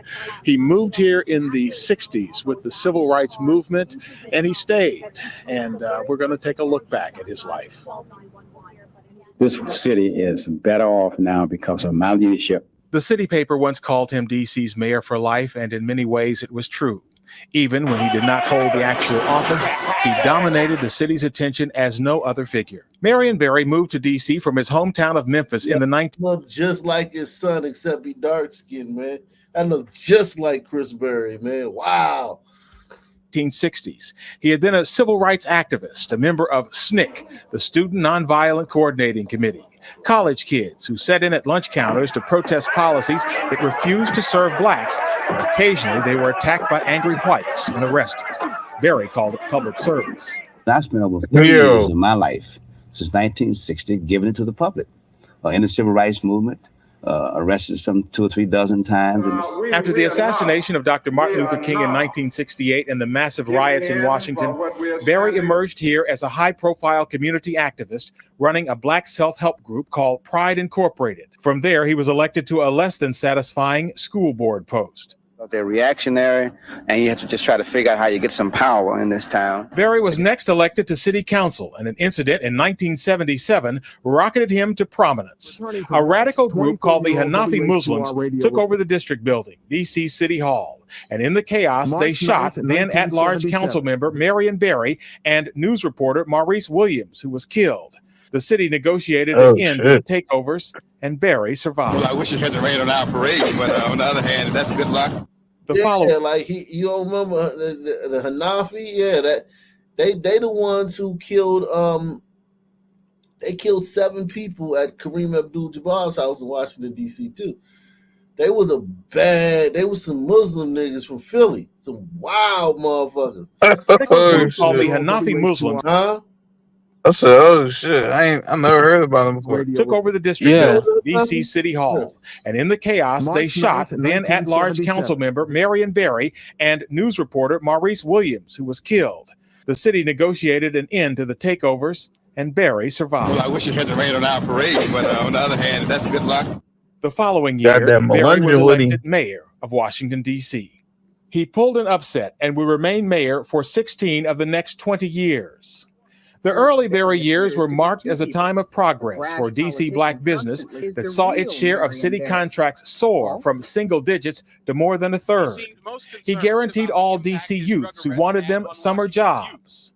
But by Berry's third term, his administration suffered from daily news stories about his rumored drug use with a woman named Karen Johnson, the drug dealer named Charles Lewis. Berry denied it all. The mayor's word in a situation ought to at least be a little bit higher than that of a convicted drug dealer or a prostitute. Then in January 1990, in a video seen round the world, Berry smoked crack cocaine in an FBI sting where they used an old girlfriend, Rashida Moore, and arrested the mayor on drug charges. The next day, a wild scene in front of U.S. District Court as the mayor of the nation's capital, his wife Effie at his side, arrived for arraignment on misdemeanor charges of possession of crack cocaine. He was ultimately convicted of one misdemeanor and sentenced to 6 months in prison. He turned over the reins of government to newly elected Mayor Sharon Pratt Kelly and was off to serve his prison sentence. 5 months after he got out of prison, he was back on the campaign trail, defeating Wilhelmina Rolark as Ward 8 council member. You can come back. It's not that you get knocked down, not that you fall down, or get kicked down, that you get up. 2 years after that, he was campaigning for his old job as D.C. mayor, and yes, he was elected once again. Striking was how he was loved in much of the black community. I love Marion Barry. He did a lot for us black people, and I will always vote for him. Also striking how he was loathed among whites, where his approval rating was 5%. I've hated him since the 80s, so. Yeah. Hating on. Couldn't stand him. They were just hating on that nigga because he was helping all his people. Hey, do you know if this son man will pull the son card? Because I could imagine if they were to ask Brandon Johnson about his crack smoking, he'd be like, "You only asking me that because I be your brother, man." Do you know? Well, I'm sure that they pulled that card, but it really, like, he got caught on tape. And it was like he really just kind of did his time. No, but like in those days, it was a little different. It was I imagine. Yeah, if he had a Twitter account, maybe he would have. But look, he could have smoked crack in the press conference, and he still would have pulled the man. It's only because I'm a black man. If I, But it wasn't really seen as like a race thing back then. From my estimation, from what I remember, it wasn't seen like that. Well, I mean, they're asking the mayor about shit that don't got to do nothing with race, and he's pulling the race card over here right now. Yeah. Was loathed among whites, where his approval rating was 5%. I've hated him since the 80s, so that opinion has not changed. Back in office, Berry's response to whites being upset by his reelection. Get over whatever personal hang-ups you got. Get over it. But it was Berry who got the worst of it the second time around. Kelly handed Berry back a city that was flat broke. Congress appointed a control board to run D.C., with Berry as mere figurehead. The man Berry appointed as his chief financial officer, Anthony Williams, publicly turned on Berry. I'm hard-pressed, quite frankly, to see how this job can be done without the support of the administration. The control board backed Williams, and Williams eventually got himself elected mayor, and at that moment, the control board gave back control of the city to the mayor's office. The control board chairman, Andrew Brimmer. We will have a new mayor. Out of office once again, Berry would make a try for an at-large council seat of Phil Mendelson. Then in a traffic stop, park police said he had cocaine around his nose. Berry dropped out. Then back to Ward 8, where he defeated the incumbent, Sandy Allen, and returned to the council. Right there, Chris. Yeah, that's Chris right there. A bumpy ride. After a guilty plea on tax evasion charges, a drug test revealed cocaine turned up in his system at age 70, and he was back under the authority of the court. At age 70. Listen, man, when they said he went out that night, remember they were like the night he died, he went out for something. He probably went out to get some crack that night. Yeah, he went and got him a 2-piece with a biscuit and he got some Murray Berry knots, man. But here's the thing, though, man. This guy, like, yo, he literally was a good politician, though. Before all that shit, he Like we get into some of that stuff, but he wasn't. It ain't like he just a crackhead, man. This dude got a chemistry degree, man. He majored in chemistry in college. I wonder if he made his own Oh crack. man, I don't know, man. We got. I'm testing these young people, though. I gotta check his track record. I mean, he probably His cooked domestic own life was crack, bro. bumpy as well. A divorce from his wife Effie. He married Cora Mastersberry for his second stint as mayor. Then later they They went and separated. got my dark He was butt. again making Okay. appearances with Effie, and at the death of Effie in September of 2007 of leukemia, he was there as part of the family, listening to son Christopher describe his mother. They say she was like a Jackie Kennedy, but that's not. No, I don't think that describes a woman like that. Only comes every few thousand years. She was like a Nefertiti or Cleopatra. Barry and son walked down from the pulpit at They the really National think Cathedral, Cleopatra arm was in black. arm. He was Dude, loved there's by such many, hated by one-player many, people. but he will be. They think like everything is about them, like it's a movie. Every single black person in this crowd thinks they're in their own movie right now. It's just crazy. Yeah. I guarantee you, he thinks Cleopatra was black too. Yeah. 1,000 years. She was like a Nefertiti or Cleopatra. Barry and son walked down from the pulpit at the National Cathedral, arm in arm. He was loved by many, hated by many, but he will be remembered by all. I'm Sam Ford, ABC 7 News. He was a great politician. He was a great crackhead. That's what he was. Yeah. Hey, look, I'll take a crackhead over my mayor any day. I don't know, man. If you doing crack, if you doing crack, man, I don't know. That's some question. I got to question your job performance. I mean, have you heard Brandon Johnson speak? I was taking crackhead. All right. Guess we're not shaking hands today. I just talked to Latoya, and she would call you back. Okay. To further discuss this. How long you been at Fox 5? Since April. April. That's what I thought. In this town, we decide what's important, what's not important, at the station and the community. And with all the stuff going on, with the city council up here, this going on over here, you know, and you talking about parking tickets? That's ridiculous. You know, I got to pay my tickets, otherwise I don't get my tag renewed. Simple But as that. you have $600 in outstanding parking tickets. I may have more than that. I don't know. I'm gonna whatever I owe, I pay. Well, these are from 2012 and 2013. I'll show them to you. I don't want to see them. Oh. I want you to go find something else to do. Get some news. Well, sir, I have to pay I'm my not- parking tickets in my 30 days. You've gone 2-3 years without paying your what? $600. You know, I pay all my tickets. You don't, Eventually. sir. Eventually. Your that's tickets. But they're supposed to, you know, Dude, they're like we all have to state pay for shows. these double. With you, unless you go find another story and represent this community, represent Fox 5. Do you think if people don't have to pay their parking tickets in this community? Of course, everybody should pay their parking ticket. And I'm going to pay mine. All right. Simple as that. All right, we'll check back with you. Make sure this get paid. The more things you learn. You've just been here since April. You don't know a damn thing about Washington, D.C. Really, About sir? our politics. That's right. I don't know a damn thing about Washington D.C. because Yeah, you right. won't pay your parking tickets. No, you shit. Really? Oh, really? All right. Well, you have to understand the parking tickets drive people in the city crazy because they all have to. They all drive me spend. crazy. I have worked hard as I can, reduce the fines. Yeah. For red lights, for speeding. Mhm. I've done all of that. Right. I'm going to check to see if those tickets are still outstanding. I don't know if you got your information from. Yeah, and Latoya's going to call me back Where you get it from? from the DMV website. All right, fine. Good. I mean, it looks like they're all in Northwest. Get your power. They're not my tickets, then. They're all in Northwest. Well, I was wondering that since you're Ward 8. Yeah, right. they're all 5 of them are from Northwest. We might have wrong information. No, it's your Ward 8 place. No, I don't have a Ward 8 plate. This nigga lying like a That's the motherfucker. license plate. Well, the new has the Ward 8 plate. It's inactive.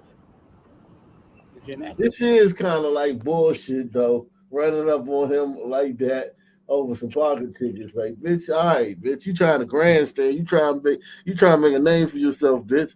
Right. That's what it is. If he was Well, white, he someone's wouldn't have racked up done parking this. tickets with it. No, it's not. Can you talk? Okay. Let me talk. No, it's not. You're out of your mind. Down about 8th Street, South Side, North Side, 6th Street, etc. Yeah, they're all. Yeah, well, Here, keep that. Get your staff to look into it. check out the information. Don't report nothing until you check it out. I won't report it until I find out. All right. But are you not driving on a ward? Does somebody else have your car? No, the ticket is retired. The tag is retired. Well, what tag do you use? I use my 6-digit tag. All right. Okay. Well, then someone's driving around in 2012 and 2013 on this tag. No, you're not. Don't worry about it. Check it out. All right. Damn, this nigga driving on We'll check it out. suspended license. I mean, listen, man. This is small time shit. I feel like that's just grandstanding right there. Because you gotta understand, he famous there. It's just a way to like get a story. Like, oh, he got they probably wish they could have caught him with some more crack, but you know, like, all right, we caught him on this. You know what I'm saying? It's kind of like that. You know? Yeah, they couldn't catch him with the crack because they ain't know he smoked it right before she pulled up. Right. Yo, look, if my mayor don't gotta pay his shit, then I don't gotta pay my shit. That I'm sure that's got a lot of people talking. The late Marion Barry's wife is suing the woman who donated her husband a kidney. Cora Masters Barry says that Kim Dickens is using Marion Barry's, quote, celebrity image to raise money. DCPO Chief Sam Ford is live in Southeast. He's got the latest on this one. Hi, Sam. Hello, Leon. Well, in this lawsuit, Mrs. Barry accuses Kim Dickens, who donated to Marion Barry a kidney, of unauthorized use of her husband's name, and she is seeking restitution for any funds that she might have raised. Of course, Kim Dickens' side has a different story. For someone to give you an organ and risk their life is significant. Morel Fauché is talking about Kim Dickens, the woman who donated a kidney to the late Marion Barry 5 years before his death, and who is now being sued by Barry's widow, Cora Masters Barry, for holding fundraisers for a kidney foundation that Dickens and Barry formed. Barry's widow thinks it's a money grab and a violation of the estate, her attorney says. Doesn't mean that his image can be used and exploited by just anyone without the permission and authority of the estate. He compares it to the Martin Luther King family's fight to control the brand of the civil rights leader. But Fauché, who's treasurer of the Barry Dickens Kidney Foundation, says it's personal. Dickens was there among Barry's closest friends after his death. Yeah, I loved him so much. Did Miss Barry give him an organ? No. Kim gave him an organ. Reaction from the public? I don't see nothing wrong with it. You know, I just feel as though his wife need to let it be. I can understand Miss Barry's view on that. I mean, you know, come on. Mrs. Barry's attorney says it's simple as state law. If you're going to use his image, his name, his celebrity, his likeness, then you've got to get approval and authority and license from the estate. Are you all going to cease and desist? Oh, hell no. We're going to fight. Barry and his widow, Cora, were living separately at the time of his death. Barry and Kim Dickens, according to Fauché, at one point had a romantic relationship, but not at the time when she donated her kidney. As for when all of this... Barry was fucking her. He's fucking a lot of bros, dog. I'll give him that, though. He was fucking out both fans' legs. Barry was out here case slaying.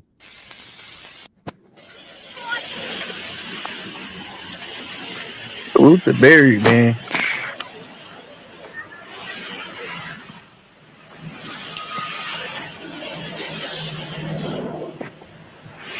I would say the residents that actually live in the precinct are law-abiding. The everyday average working man, the respectable people, we have no problems at all. The only time they don't like you is when you catch them doing something they're not supposed to be doing. And all the time I've been here, I've never really had any problems with the community itself. I don't consider this, you know, riffraff and whatnot out here in the street part of the community. If you've got a job to do as a policeman, and you might get about 5% of them might give you trouble. And the other 95 don't give you much trouble because they know whether they're wrong. You hear this guy? 5% give you trouble, but 95% don't give you any trouble. On their right. And they know who you are. Let's get somebody on it then, I mean. Wait a minute, Bob. Take this red tape paperwork. Suppose you can't write a something break on it, I mean. Red tape is good. They show you the form they used back when George Washington came over here. Write it all down. You know what I want from the police? What's that? I want the police to protect life and property in my neighborhood, and that's all. If you do that, then you'll cover everything else. I've seen them twice that I can remember, ride through the street. But never once have I seen them walk through the street. Never once. They don't seem to let you get along with them, you know. But when they mean no trouble, I guess they mean like hey, you gotta take that with a grain of salt.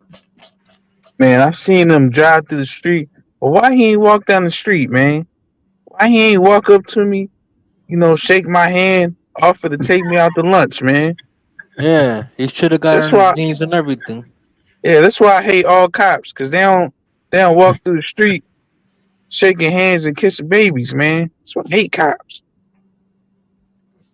Yes. Police stuff, sir, that's something I don't deal too much with, but as far as I can see and know about, it seems as though it gets along all right. As far as I know. I can't work with a Rose.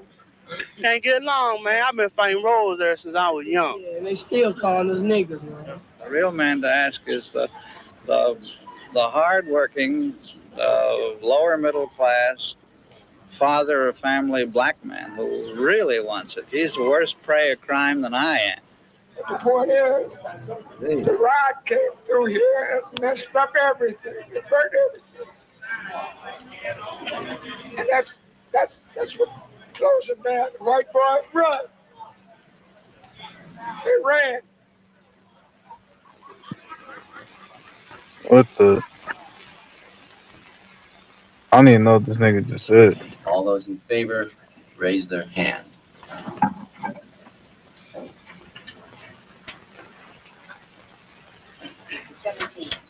All those. Hit the like button, support the channel via PayPal, Cash App, or the Super Chat. Use the Rabbit Hole Reviews. He says legalize, regulate, and tax prostitution. People have nostalgia for the Marion Barry era. I grew up in D.C. Metro. He was way more likable than the Lori Lightfoot types. Yeah, definitely way more likable, without a doubt. Man, make sure y'all support the channel via PayPal, Cash App, or the Super Chat. Only place you're going to get the real, man. A real deal, man. Salute to Deluxe 247, a.k.a. Calrican, a.k.a. the real MVP, coming through once again. Opposed. 5. All right, the motion is carried. We'll proceed with the election of your chairman and vice chairman. First of all, I would hope that the chairman and vice chairman would work closely with the staff in doing such things. To our third meeting, and most of us are busy, and the thing is so simple. And I feel that the old business is simply what's in this letter. We haven't done this. And I'd also like to recommend that we ought to have a parliamentarian appointed by the committee so that all of us can quit playing games, because this is what we've been doing for the last 2 weeks. I would move that this committee appoint a committee from among volunteers. You know, it'd be helpful if the chair got a little Take chance. out of order when you haven't heard it. We got a motion and an amendment on the floor. Hey. Should we pilot program like it is, are we going to control it? And if we can't control it, I think we're running out of here. That's my personal I tell you, I am actually ashamed that these young people are in my generation. If I were to do some of the stuff these punks are doing out on the street now, my old man would kick my fanny up around my ears. Personally, I believe a police officer's job is to enforce the law as written, and not to be a sociologist or a psychiatrist. There's a heck of a lot of times when you've got to be, sure, but they should teach you the law. Here, somebody cold cocked him right here, put him at it, and the other guy around the corner, somebody hit him on the head. Jesus Christ. You mean that's what the firebox for? You all right, man? Well, I know it. The pool room, running. All right, now look, Mr. Wallace. Okay. You were inside the pool room, right? Yeah. You were playing pool. Mm-hmm. All right, what happened then? You were in there playing pool. Did somebody just walk up and hit you? Yeah. For no reason at all? Yeah. Knockout game. The first victim of the knockout game. OG knockout game victim. Yo, so we've had violence interrupters since the 60s. We have these gliders and the juice crew trying to negotiate with these people, but they just cannot be negotiated with.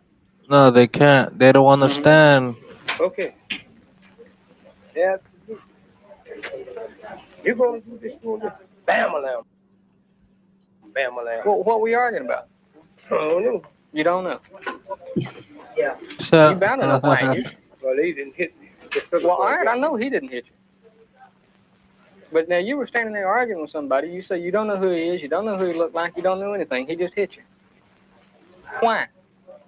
I think I'm running out on him too far. For what? I don't know why. You know, we're social fellows. What happened? Okay, Mr. Wallace, look. Come. Oh, you can come with me. Going in there with her right now. You can see it's hurting this glider's brain. I get it. People fail to understand that the times that we are living in now, because of the decisions of the Supreme Court, and then of course all these here, these here minority groups rebelling, and the majority of the people are frustrated to some degree. Policeman goes down the street and tries to make an arrest. Well, there's 15 people that are ready to jump on him. And in the situation at 14th and Euclid, that Mrs. Haskins had already backed me down the steps and back out onto the sidewalk and into the street. And all this time I hadn't drawn my service revolver, and I would ask people along the side of the street, will you help me? Will you help me? And nobody would help. They were all sitting there, they were clapping and laughing. And get him and all this. And then after I did draw my service revolver, I still kept asking, will you help me? Will you help me? And no, they sit there and clap and they'll laugh. And the first shot, I shot the woman in the leg. The first shot hit her. That should have stopped her. No, it didn't. I kept going, and then finally I fell and it hit my arm, and I shot her in the stomach then. But if they had helped when I asked them to, anyone, everything could have been avoided, because had someone helped, I would never have drawn the service revolver. None of the people actually stepped in and said, look, Mrs. Haskins, this is an officer, lay down your knife and behave yourself. Nobody ever did that. In that same situation, I can guarantee you one thing. If it ever happens again, I won't wait till I bust my arm before I shoot. Would do no good for those of us who oppose the project in one form or another to come and just talk to ourselves. So we invited Mr. Shallow, Mr. Morgan over for you citizens who live in this community to express yourselves the way you feel it. And I just sort of point to people and ask for comment. What confuses me is that how in the hell can you do in 1 or 2 days what the FBI Academy, the Secret Service, and all of this morass of travail that the Metropolitan Police go through for their training? How can you act as a panacea when they have failed? Now, both of you can wrestle with that, and I'm going to yield the floor to my brothers and sisters. Man, black folk talk different. Black folks. When did we forget how to talk? We use the English language, man. Yeah, I mean, these niggas sound, for the most part, perfectly, intelligible. But nowadays, these niggas sound fucking retarded. It feel like it was sometime in the 80s, man, when we forgot how to use the English language. Yeah, I feel like it had to be the 80s. Probably the late 80s. This project intends to do something that has not been done in any city in the United States. In other words, the 13th precinct police officers are already in this program, in training, in orientation, and being paid from the grant. That's right. Who is orienting them? Well, the staff was telling them about the project at the beginning. Incidentally, neither Dr. Raymer nor myself have ever been police officers. I believe your background, though, is in urban psychology or dealing with police problems in the so-called ghetto. No, I'm not a specialist on ghetto problems, so-called ghetto. I don't know what ghetto is. You gotta learn urban psychology for these niggas. Were you not influential in working with the presidential committees on crime and inner city? I was third in charge of the Kerner Commission. That's the riot commission. Oh, where did that take place? In the suburbia, Mr. Shello? No, that did not. Have you read? Before we get it back.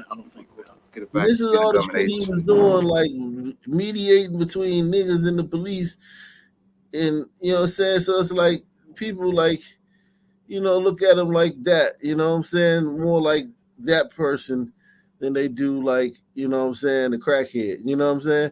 He could have been doing whatever drug Yeah. was out there. He snorting coke and all that shit back then.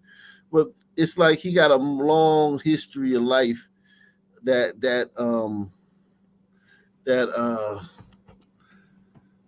precedes Yeah. uh uh that precedes This is the house in Washington, D.C., in which 7 members of a Muslim group were murdered yesterday. The dead included 2 men and 5 children. Some were shot to death and some were drowned. Washington police today are looking for 8 black men they say may have carried out a systematic execution. 7 persons had been killed in the early evening. 2 adults and a child shot, 4 children drowned in a bathtub. 2 other adults, both women shot in the head, survived. All but one had been living here in the headquarters of a Muslim sect, purchased for the group by basketball player Kareem Abdul-Jabbar.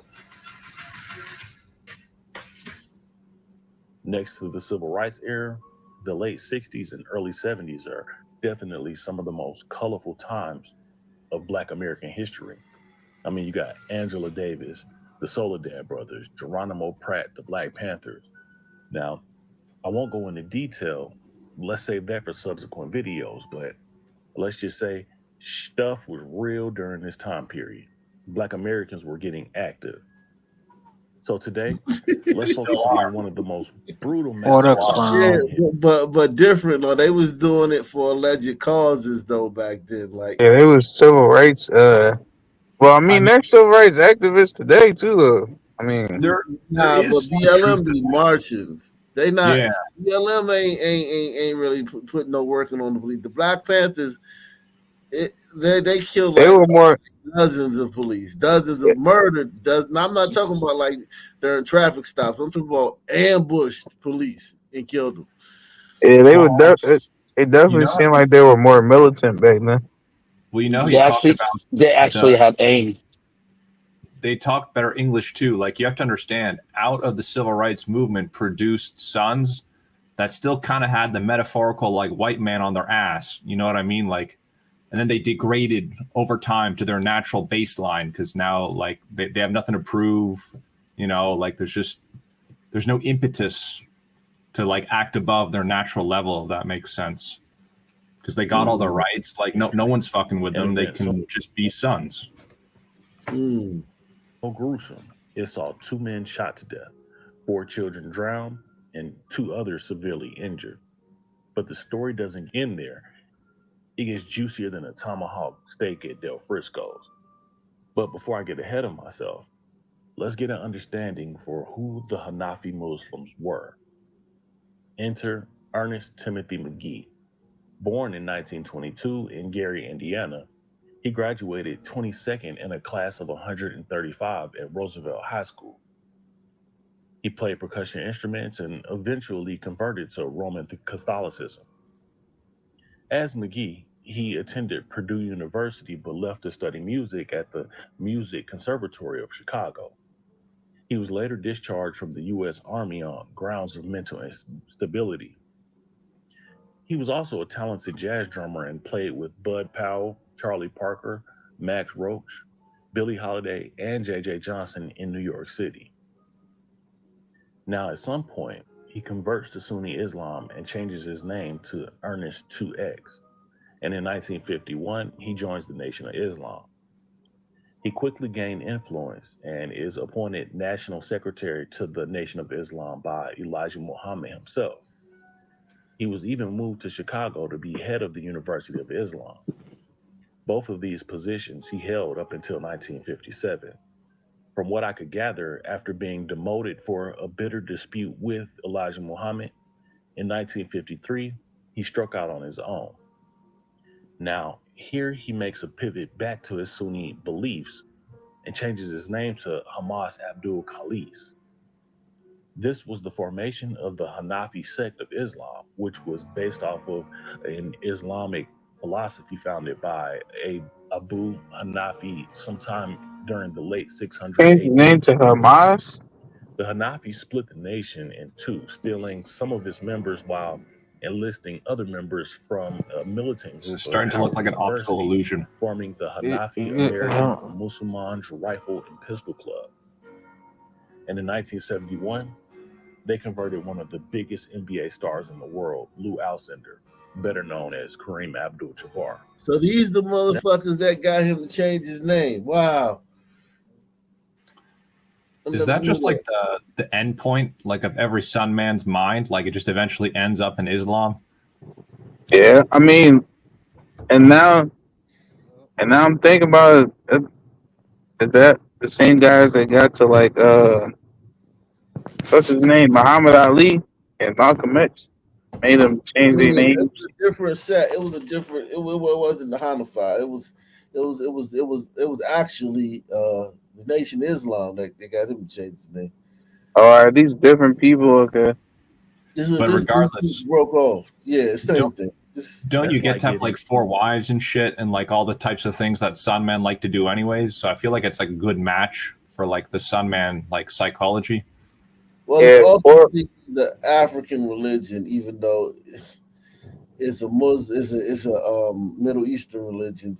It's and not white people. It's like a foil for Christianity. I wonder if you can legally have multiple wives like in Africa. Yeah, I mean, depending on the tribe or whatever village you from. Yeah, most you can have as many wives as you want. in the LeBron James of their era. Now, Abdul-Jabbar's conversion was shrouded in controversy, similar to the conversion to the Nation of Islam by Muhammad Ali. Now, the story goes, the nation attempted to recruit Kareem Abdul-Jabbar to the nation as well, with Abdul-Jabbar stating, "They visited me. I was taken to dinner by one of their ministers in Cassius Clay. I'll call him Cassius Clay or Cassius X, but not by the name of the prophet. He is not a Muslim." What? This signified the beef between the Nation of Islam and the Hanafis. He also goes on to state that my own decision wasn't influenced by Ali. I knew a lot of people that were in the nation and it just didn't appeal to me. You see, Abdul Jabbar felt that Malcolm X and Sunni Islam was a purer form of Islam. Now, Hamas Abdul Khalis's form of Islam was different from the nation in that he did not believe in segregation and supported America and wearing the American flag on his lapel, also flying its flag in front of his home. He And stated, "I teach that that Islam is bullshit, not for is for everyone and not just for blacks. That's why the American flag is out front of my house. I'm not going back to Africa." See, So in yo, 1971, Kareem Abdul-Jabbar. that's my problem with these militant niggas, dog. Y'all want to be super militant, super pro black, but then y'all don't want to like be around all niggas. Like y'all still want to be around the white men. Like y'all want to antagonize the white men and not like feel like you have to like get the fuck away from them. White, they know that areas without the white man go south quick. It's not livable. Purchased a Fieldstone mansion smack dab in the middle of Washington, D.C. for $78,000 and donated it to Hamas Abdul Khalis and the Hanafis. It was a private home in the Shepherd Park neighborhood, which was a black upper class area in D.C. known as the Gold Coast. The house today is worth almost $2 million. The home would serve as the headquarters of the Hanafi movement, and by the end of 1972, its membership boasted in the thousands. Also in 1972, Khalis turned his efforts into discrediting the Nation of Islam. He circulated an open letter that referred to Elijah Muhammad as a lying deceiver and that he lured former dope addicts and prostitutes to monk-like lives of sacrifice that would lead them to hell. He sent Wait, this what? letter to over 57 nations. They was sacrificing people? that would lead them to hell. Oh, A letter that referred to Elijah Muhammad as a lying deceiver and that he lured former dope addicts and prostitutes to monk-like lives of sacrifice that would lead them to hell. He sent this letter to over 57 Nation of Islam mosques across the oh, country. okay. And So in he's kind of 1973, he sent out a 3-page letter denouncing Elijah Muhammad and the black Muslims as false prophets and questioned many of their beliefs. Khalis claimed credit for Malcolm X's leaving the Nation of Islam. In a 1973 interview, Khalis said that he was teaching Malcolm X about Sunni Islam. Khalis states that he used to come to my house on Long Island and we would sit in his car for hours. He would meet me after he left the temple, never in public because he knew they were after him. He knew he was saying the wrong things. As mentioned earlier, Hamas sent the letter to 57 different mosques across the nation, one of them being the notorious Philadelphia Temple number 12, also known as the Murder Temple. Now, rest assured, what the? Yeah, I gotta look this up, bro. I've never heard of this shit. Man, sons, like they just sonify everything. Like these fucking murders don't really have all that much to do with Islam. It could have been son Christians, could have been two sons fucking owning a hot dog stand. Like they just go at it. He was talking shit about Elijah Muhammad. Yeah, but it's like they'll talk shit. Like they'll talk shit about anything. It doesn't have to do with Islam itself, really. I don't think in this context. Yeah. It was about Philadelphia Temple number. It was about him touching on little girls and shit. Yeah. Also known as the Murder Temple. Now, rest assured, the Muhammad Mosque number 12 will be the subject of my next episode.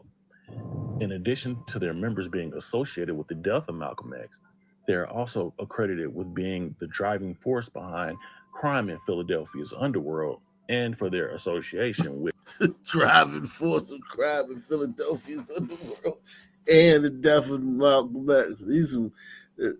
It's the Philly faction. God damn. We just come through the Black Mafia. Killing shit.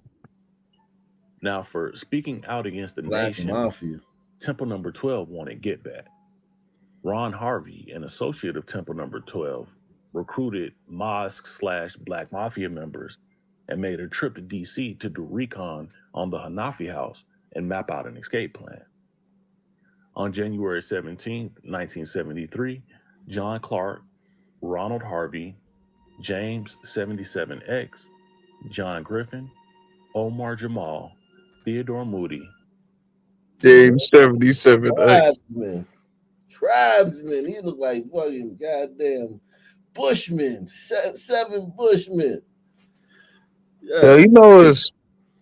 Yo, you know what's crazy about this shit? All these niggas back then and today, like they shit on like they convert to Islam because it's like I guess it's not the white man religion, and then they blackenize it. But yo, doesn't like the Quran got like some wild shit like about niggas like the devil is black or some shit like that, or has dark skin. It does. It's not like I don't think it's like completely openly hostile towards sons, but like yeah, it has some unflattering things for sure. Slaves, like sons are known as slaves, abd, and we're slaves in the Quran. Yeah. All cause niggas dogs and shit. Okay. See, like, but these niggas never bring that up. Like, yeah, I mean, a lot of sons are ignorant. Like Islam has been able to hide in plain sight. It's crazy because, like, the Bible doesn't got wild shit like. At least, like at least it don't got crazy shit like that in there. The Old Testament does, but it's not specifically about blacks. Yeah, you're right. Yeah. Old Testament has a lot of stuff like that. Yeah, definitely. William Christian, Jerome 5X Sinclair, and Thomas Clinton traveled in 2 cars down I-95 to Washington, D.C. Now, here's where things go bad. The men devised a dubious plan. John Clark called Hamas Abdul Khalees's home, posing to be a Tommy Jones, to inquire about purchasing some of Khalees's writing and what would be the best time to come by and purchase the writing. Khalees's 22-year-old daughter and 25-year-old son fielded the call and told this Tommy Jones to stop by between 1:30 and 2 p.m. What John Clark, aka Tommy Jones, failed to find out was if Hamas Abdul Khalees would even be home at that time, which he wouldn't. He was out visiting friends. His first wife, Khadijah, wasn't at home either. She was out with her driver shopping. But inside the home, So the two people that they wanted to kill were home because they didn't ask when they called. They ended up killing 7 people that had nothing to do with it. I mean, you act surprised. Like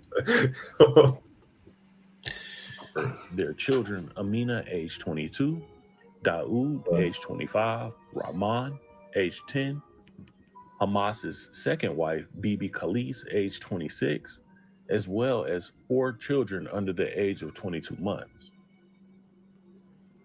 Now, right at 2 o'clock, Mr. Tommy Jones was at their front door to purchase the writings. Amina looked out the window to see 2 neatly dressed men with cigarettes behind their ears, which she thought was odd for 2 Muslim men. And because of Islamic law, she called for her brother Daoud to open the door because it was prohibited for women to do so. The men purchased 1 copy of the magazine and gave Daoud a large bill, causing Daoud to close the door in order to get change. When Daoud returned with the change, he noticed the 3rd individual. When Daoud attempted to close the door, John Clark, who was pretending to be Tommy Jones, pulled out a gun and put it to Daoud's temple. The 3 men then barged in the home screaming, "This is a stick-up," and ordered Amina in the dining room. Amina, Daoud, and the 3rd individual were forced in the living room on their stomachs and bound by their hands and feet. They were blindfolded with pieces of clothing. By this time, a total of 8 men had entered the home and searched for the other Hanafis in the home, while also searching for valuable items. Clark then asked Daoud and Amina where the money was hidden, assuming because of their ties to Kareem Abdul-Jabbar and the size of the mansion they had to have a large sum stashed somewhere. As time went on, with no money found, John Clark ordered all the hostages in the basement. Realizing there was no money in the home, the men carried out their next, more sinister plan. Daoud was taken into the prayer room on the 3rd floor, where he was forced to kneel and shot in the head 3 times, point blank range. It was then that John Clark turned his fury on Amina, asking why Hamas had written those letters about the nation and their leader Elijah Muhammad, to which Amina responded, "My father knows what's best." From there, Amina was ushered to the same prayer closet and done the same way as her brother, with the shooter proclaiming, "This is what's best for you." Next, they set their 10-year-old brother Rahman on the bed, and he received the same outcome that his brother and sister had before him. After the little brother, one of the assailants realized Amina was still breathing, where he proceeded to put 3 more in Amina. Miraculously, the ammo was faulty and they never penetrated her, leaving a surviving witness. A few blocks away, Khadijah, his first wife, was at the grocery store when she realized that she had left her wallet at home. Instead of her going back home, her driver went instead and left Khadijah at the store. Not knowing the travesties that were taking place, when he arrived, he was attacked, bound, and gagged, and thrown in the laundry room, where he was shot twice in the temple. As the killers prepared a bath to submerge the babies, one of the assailants objected, saying that he wasn't down to eliminate no children. When he asked why the children had to receive the same fate, he was told they had to go because they had the seed of the hypocrite in them. As the upstairs bathtub was filling, the rest of the assailants went and unalived the remaining adults still in the home. One of them being Bibi, Khalees's second wife. She received 8 shots to her head, with one of them being lodged behind her eye, but miraculously, like Amina, she survived as well by playing dead. She witnessed all 3 of her babies being taken upstairs and placed into the bathtub and unalived, the youngest being only 9 days old. Now, still waiting at the store was Khadijah, Khalees's first wife, wondering what could be taking so long, as the trip should have taken no longer than 10 minutes. She left the store and went to the home of the friends Khalees was visiting. Khalees and Khadijah together traveled back to their home when they noticed an unfamiliar car in the driveway. Through the front KB in window, the back. Khadijah noticed an unfamiliar face, and when they tried to enter the door, they found it locked. When Khalees knocked, he heard a voice shout, "Who is it?" When Khalees inquired who the voice was, they responded, "Tommy." Khalees told Khadijah to go to the neighbor's house and call the cops. When the assailants finally opened the door, they tried to grab the Khalees, but he got away. Fearing that Khalees brought the cops with him, the assailants fled out the back door, leaving a trail of evidence behind. Eventually, all of the Murder Moss Number 12 members were indicted on murder charges. Well, all except 2. One of the assailants, Willie Clinton, had died from leukemia, and Ron Harvey did the dash and was a fugitive from justice. Now, in light of the Murder Mosque's notorious history, court officials constructed a special courtroom complete with bulletproof glass and metal detectors. The trial itself was lengthy and lasted almost 50 days, including 100 witnesses and over 500 exhibits. The deliberation lasted a day and a half, with the all-black jurors coming back with a guilty sentence. Each of the All Black black Mafia jurors. members received 140-year sentences. They were extra Now, careful during with the that. trial, Hamas Abdul Khalees was found in contempt of court for berating the assailants, stating, "You murdered my babies, and you shot my women." The judge fined him $750. Now, remember that number because it comes back in the future. One would think that after the guilty verdicts and the sentencing, it would be the end of the story. And honestly, I wish I could say it was, but nope. 4 years later, on March 9th, 1977, Hamas Abdul Khalees and 11 Hanafi members stormed 3 government buildings. Armed with an array of guns, swords, and, get this, a crossbow, they took over the Jewish organization B'nai and Berith headquarters, which was only 6 blocks away from the White House. They attacked people in the lobby, going floor by floor, rounding up hostages. They stormed the Islamic Center located on Embassy Row, and then less than 2 blocks away from the White House, they stormed the DC City Council chambers in the District Building. At the City Council chambers, Hanafi members took the elevator to the 5th floor, stepped into the corridor, and started blasting. There, they killed a reporter and wounded City Councilman Marion Barry, who would later go on to be the mayor of Washington, D.C. In all, Khalees and his followers held 149 hostages, killed 1 person, and wounded over 40 others. The hostage situation lasted for about 37 hours.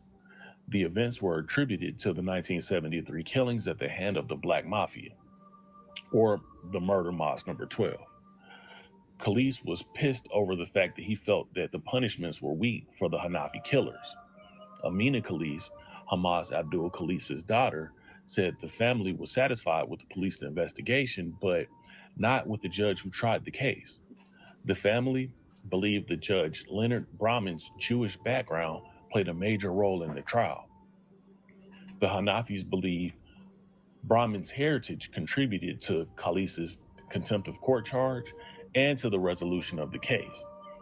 Thus, the first 3 of his demands for releasing the hostages, Khalees demanded authorities turn over the 1973 killers from Philadelphia's Murder Mosque Number 12 to him personally. He also demanded that the court pay him back $750 for the contempt of court fine he received during the Hanafi trials in 1974. Oh, this nigga was crazy. Khalees' third demand was that the recently released film, Muhammad, Message of God, stop being shown. The group considered the film to be sacrilegious. During the hostage situation, Khalees stated, "First thing I want is the killer of my babies.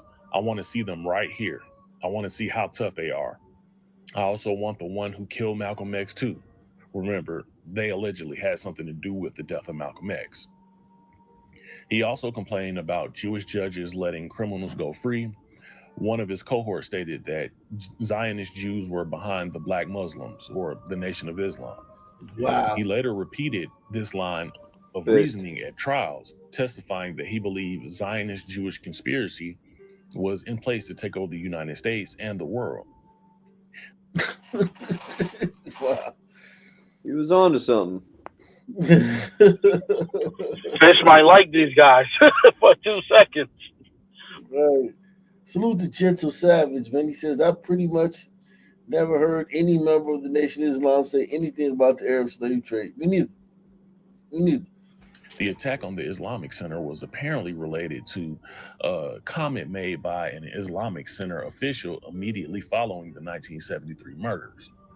He described the Hanafi's knowledge of Islam as superficial. 3 bigwigs in the Muslim community were called upon to meet with Khalis to resolve the situation. After meeting with the 3 ambassadors who sat down and discussed the Quran with him, Khalis finally surrendered. Khalis and the other Hanafi hijackers were indicted on May 3rd, 1977, and on July 24th, 1977, they were each convicted for assorted offenses stemming from the siege. Hamas Abdul Khalis was sentenced to a prison term of 41 to 123 years for kidnapping and murder. Now, the massacre went down as one of the most tragic stories in Black American history, yet few even know about it. So I'm eager to hear your thoughts. Do you think that Hamas Abdul Khalis was justified in doing what he did after the tragic murders of his families? Please let me know. I'm extremely eager. Man, what the fuck? So in other words, nothing's changed.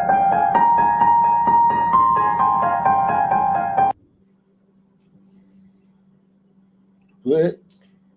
Nothing's changed. It's just been that way since the 60s. Yeah. Yeah, this was. Remember when you hear niggas say, man, back in the 60s, you know, yeah, intact families. Every black man had a business. We had no kids out of wedlock. What'd you say? The gangs protected the neighborhood. Yeah, the gangs were. That's my favorite one. Yeah, that was the warrior class protecting the neighborhoods from white supremacy and these white supremacist race soldiers. Yeah, the more of these I see on the channel here, like these gliders in the Juice Crew have been working on the Sun like Forever project since forever, basically. Like they've been on it for forever. Yeah, definitely, without a doubt, man. So yeah, those Hanafi Muslims, man, they caused a lot of trouble, man. Talking shit about about Elijah Muhammad. He got the Philly Black Mafia to come down there and exterminate them. Man, you know it's crazy. They could just be like, man, those were our civil rights leaders back then. And just add no context. Like these niggas weren't fucking just complete savages doing all types of wild ass shit. But you know, they just get to be civil rights leaders. But when they were describing like the graphicness of those like heinous crimes, like I can't say I was surprised at all, if I'm being honest. No. Only on Fox tonight, one mother wants justice after her daughter was killed over the weekend during a dispute. It all happened in North Houston near the Greensport area. We have Fox 26's Leslie Delaspore where the shooting all happened. And Leslie, you spoke with the mother earlier, and what did she have to tell you? Yeah, I did. Dorothy Galloway says that she is heartbroken and is just trying to process her daughter's loss.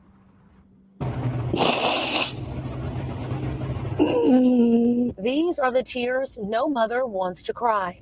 1 minute I'm crying, the next minute I think about her happiness, I get happy. The next minute I might be crying again. Dorothy Galloway is grieving the loss of her 17-year-old daughter, Lauren Galloway, a bright light in her life. Live wire. She was a live wire since birth. Always happy, family oriented. Everybody's. If you would have met her, you was gonna be auntie. And she was always happy. We gonna party. She loved music. She liked to rap. Oh, she was the best. I mean, since She I was a can't touch sister, her anymore, I just go every day. I want to hear her music. Just want to hear her music or listen to her videos. But now, memories are all Dorothy has. After the Harris County Sheriff's Office says her daughter was shot multiple times here in this parking lot at the Costa Ibiza apartment complex after an altercation with a man. Lauren's mother says Lauren's friend told her the argument started over a phone and the man who pulled the trigger was not Lauren's boyfriend. All she wanted was her phone, because the girl took her phone. The girlfriend and the girlfriend homeboy came over there to where Lauren was. They arguing and fussing and fighting. They brought it outside. And the girlfriend passed the homeboy the gun and told her if she come my way, shoot her. But my thing is like, why so many times? That nigga was a crash dummy. When she went on the ground, you still shot her more times, 5 or 6 times. Now, the Harris County Sheriff's Office says that they are still trying to identify a suspect. And if you have any information, you are urged to call either their office or Crime Stoppers. Reporting live in North Houston, Leslie Delasport, That Fox bitch passed you a gun. And tell If you take a you, look at this map, She did her superpower, her son woman superpower. yeah, the crash out power. This bitch tosses you a gun and tells you if she gets close, like shoot her. What the fuck do I look like? Like, yo, that bitch would have had me fucked all the way up, dog. Now your dumb ass going to these niggas retarded, man. only on Fox tonight, one mother wants justice. Her ops boyfriend killed her. Yeah. Her ops basically put the gun in his hand, and then the Sun Man did what the Sun Man does. These niggas dumb as hell. Yo, niggas so ready to just throw it. Just the little shit they do have, just throw it all the way the fuck away. For the dumbest shit. Damn. That's crazy, man. Not crashing out, bro. Got me, man, yo. Niggas got me fucked up, dog. Not me. Not me. I've been told niggas, I know. I'm like, look, it's 99%, 99.9% of shit. Nigga, ain't no way I'm going to prison or risking my life over that shit. So I'm already conditioned niggas like, yeah, he ain't gonna do that shit. Fuck that shit. I'm eating. Supposed to throw my life away over your shit, and your life not in danger.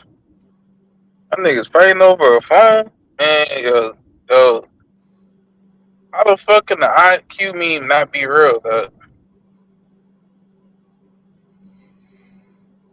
It's not even a meme, but how can the IQ, like, when niggas do this shit it's just so common that niggas do this shit. Like, how can y'all sit back and be like, man, this is just the culture, man. So if he had a dad, all it took was a dad for him not to just get handed a gun and just start shooting because someone told him to. Yeah, the alternative is like like basically the mustache solution. Like there's no real alternative, right? So we're kind of stuck here in jail for forever. Like we can't really do shit about it. Yeah, we're stuck in culture purgatory. Yeah, They can just get to that's just one way of putting it. yeah, they can just get to shut down any like discussion about shit like this with just get to say culture and Yeah. Like it just, how can it not just start to build like infinite amount of resentment? Because everyone else knows it's DNA, and even sons know that it's DNA. But then they just have this culture shield, so it's just like it's just it's like the culture shield is like impenetrable too. It's like a dishonest system, basically. Yeah, it's so many different things you get to just throw under that umbrella. Like you get to say it's the schools, and then you get to say no fathers, and then you get to say it's the guns, then you get to say it's the laws. Yeah, it's the Irish, poverty, white supremacy. It's basically like half of the gliders like fucking basically like attack the other half of the gliders from speaking against the DNA. So like it's a fucking frustrating system. And then if you even suggest that, maybe these people are different, like these people feel justified in just like dismissing your argument by, oh no, you're just a racist. You just hate black people. And if you say the bad word, they'll kill you. Yeah. Meanwhile, like you calling niggas violent and they'll call you racist. Meanwhile, these niggas, I heard Nick Fuentes debating like fucking like 5 people. It was like 5 black women and like 1 black dude. These black bitches was telling this nigga like you are justified in doing anything up to killing a white person for saying the N-word. And these niggas that be the same ones sitting around, man, we ain't violent, man. They ain't all of us. That's just a stereotype. That's just the media portrayal. Salute to Don Wrinkles, man. He says, thanks for all your hard work. This old school documentary is astonishing. Salute to you, Don Wrinkles, man. Yeah, I'm definitely going on a playback. Yeah, let's get what's going on now in Mayberry's fiefdom, man.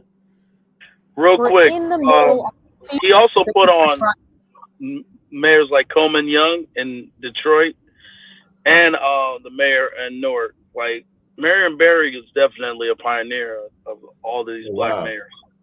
Wow, I didn't know that.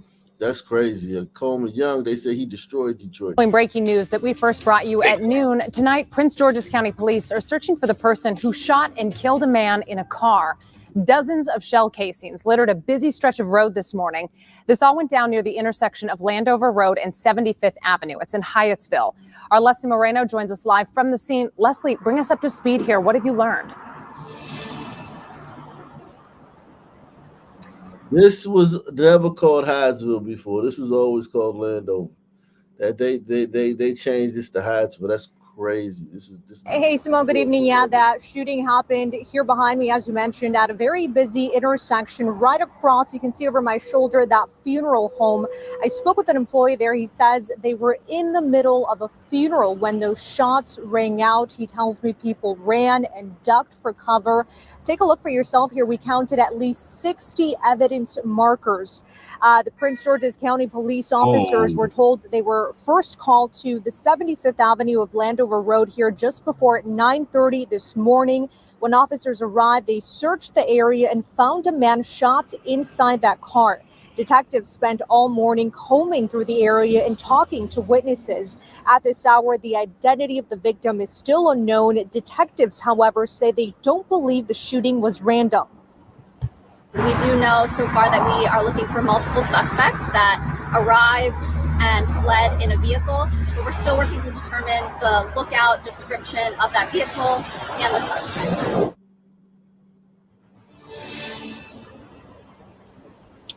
And at this hour, police have yet to release a description of that vehicle or the suspect. However, they are asking if you have any information about what happened here this morning.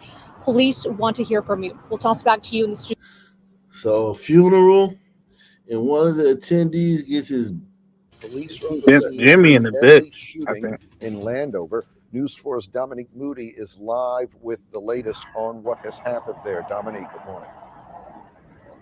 Good morning, Tony. So we just got word from Prince George's County Police that a man is dead, and this comes after a fatal shooting that happened a couple of blocks away. We're going to go to that scene in about a second or two, but first I want to start off with where we are. So this is the second scene where Prince George's County Police have been investigating, and the bulk of the investigation have been happening just across this yard here, and you can see some of the officers still standing over there, as well as that vehicle that Tony just mentioned, along with those bullet holes. So this is the second scene, a part of that fatal shooting.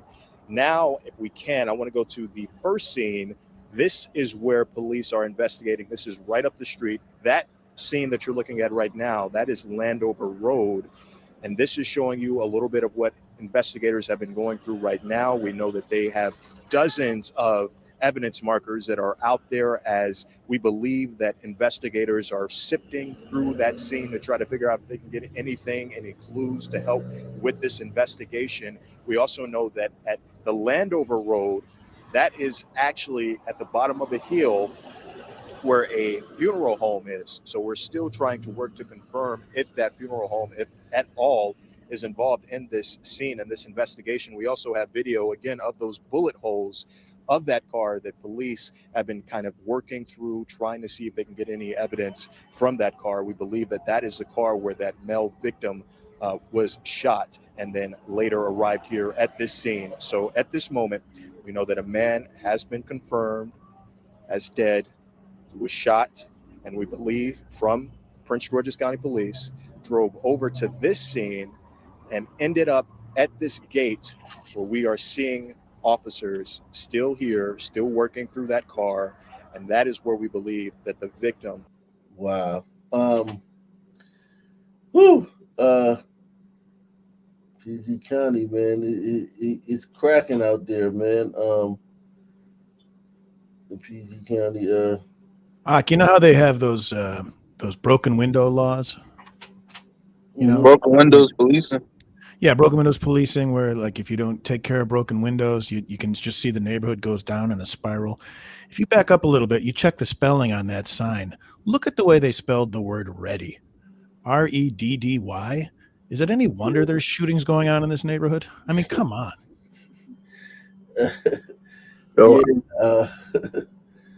I then I tell you, I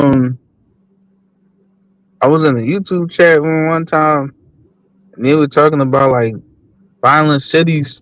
Like people online be like, man, it's just these Democrat-run cities, man. If we just vote Republican, then all the crime's gonna go away. Yeah, and sure. Then this nigga said, one of these niggas said, man, this shit don't happen in PG County. That's where the good black people were. And it's all culture. Man, I don't believe this nigga until I start listening to your channel. Man, these niggas wilding out in fucking PG County, dog. PG County is as bad as any city. PG County is as bad as any city in the country, man. But it has spots where they have very, very wealthy blacks. I mean, very, very wealthy blacks, and they have spots where there's very little crime. But the totality of PG County, as a county, is just as bad as any city. They're very wealthy blacks. Shots They over actually own the Yeezy cars they do drive-bys sneakers. This is how an 18-year-old. Yeah. So yeah, this shot over sneakers. Oh yeah. Shots over Yeezy sneakers. Wow, this is how an 18-year-old high school senior lost her life back in 2020. She and her boyfriend were trying to sell the popular shoes, but the buyers turned to violence. NBC6 reporter Christian Colon joins us. Damn. Never buy from signs. You got to put down the shoes. Never sell. Never sell. Never buy or sell. Negotiate anything. You meeting up with these random niggas online? Man, yo, what the fuck? Yeah. Me and Ray tried to sell the Quandre. popular shoes, but the buyers turned to violence. NBC6 reporter Christian Colon joins us with the trial of the alleged shooter that started today. The shooters. A sneaker sale escalated to murder when 18-year-old Andrea Camps Lacayo was shot. This is the person who shot. Shot by a bushman. Mr. Griffin, how sure are you that the individual in that photograph, as the individual you've been pointing to in court, is the person who shot at you on April 7th of 2020? I'm 1,000% sure that this is the individual that killed my girlfriend. Sergio Bourbon survived the shooting and told jurors he and his high school sweetheart were hoping to sell the popular Yeezy sneakers to a man named George Walton for over $900. Why though? Is it Trying that to come up. Is it that they? Is it that like? I think those are Yeezys. Yeah, that's what it said at the beginning of the video. Yeah, but it I just don't get it, man. I don't get it, man. It makes sense, because like we are so encouraged to like disregard our initial instincts about sun people, which are fucking correct. I don't know, man. I think this is actually. I don't know. This is Ambrita. I think this is. Yeah, it's Ambrita for sure. She gotta know better. This is a good sign. I was led to believe that sun men don't know how to use computers, but apparently they do. Yeah. Like we all know it's bad news, but like we're told we're fucking racist and terrible people if like you just decide to not, deal with sun men. Oh, you got my guy Mystic Philly in the back. Like let me put it this way. Everyone here on the panel, let's say this girl that just died. If she was your daughter and you knew she was going to do that, you would fucking immediately stop her, right? Yeah, what the hell? It's a random sun man? Fuck no. But some people get bullied. Now, some dads will be like, I'm going with you. Some dads they'll do that. Yeah. I ain't going with you. You ain't going. Ain't nobody going. Yeah. Some sun dads will do that. Well, dads, period, but yeah. But in other words, everyone's like basic instinct is correct, but we're punished for feeling that way and acting on that correct instinct. Yeah, I get it. No, and listen, man, I'm not. I 1,000% believe that that's true. All I'm saying is that fine, but you the one that's gonna be dead. So it's like, so what people? You know what I'm saying? Yeah, you ready to die for your ideology? To be basically, yeah. I mean, that's basically what we're saying. What I'm saying here, like people are that fucking afraid of like being outcasted that this shit happens to them. They get shot over some sneakers. Yeah, no, I agree. Let me. Their Yeezy sneakers to a man named George Walton for over $900. He was the first person that came to the vehicle. Bourbon claims Adrian Cosby, the man on trial now, randomly approached to kill. Was that it? What did he Yo, do? look at this nigga, He man. shot and killed my girlfriend and tried to kill me as Jesus well. Christ. Bourbon drove Randomly off from the approached shooting, to but stopped kill. on the side of the road as Camps Lacayo was quickly losing her life. She was going in and out of consciousness.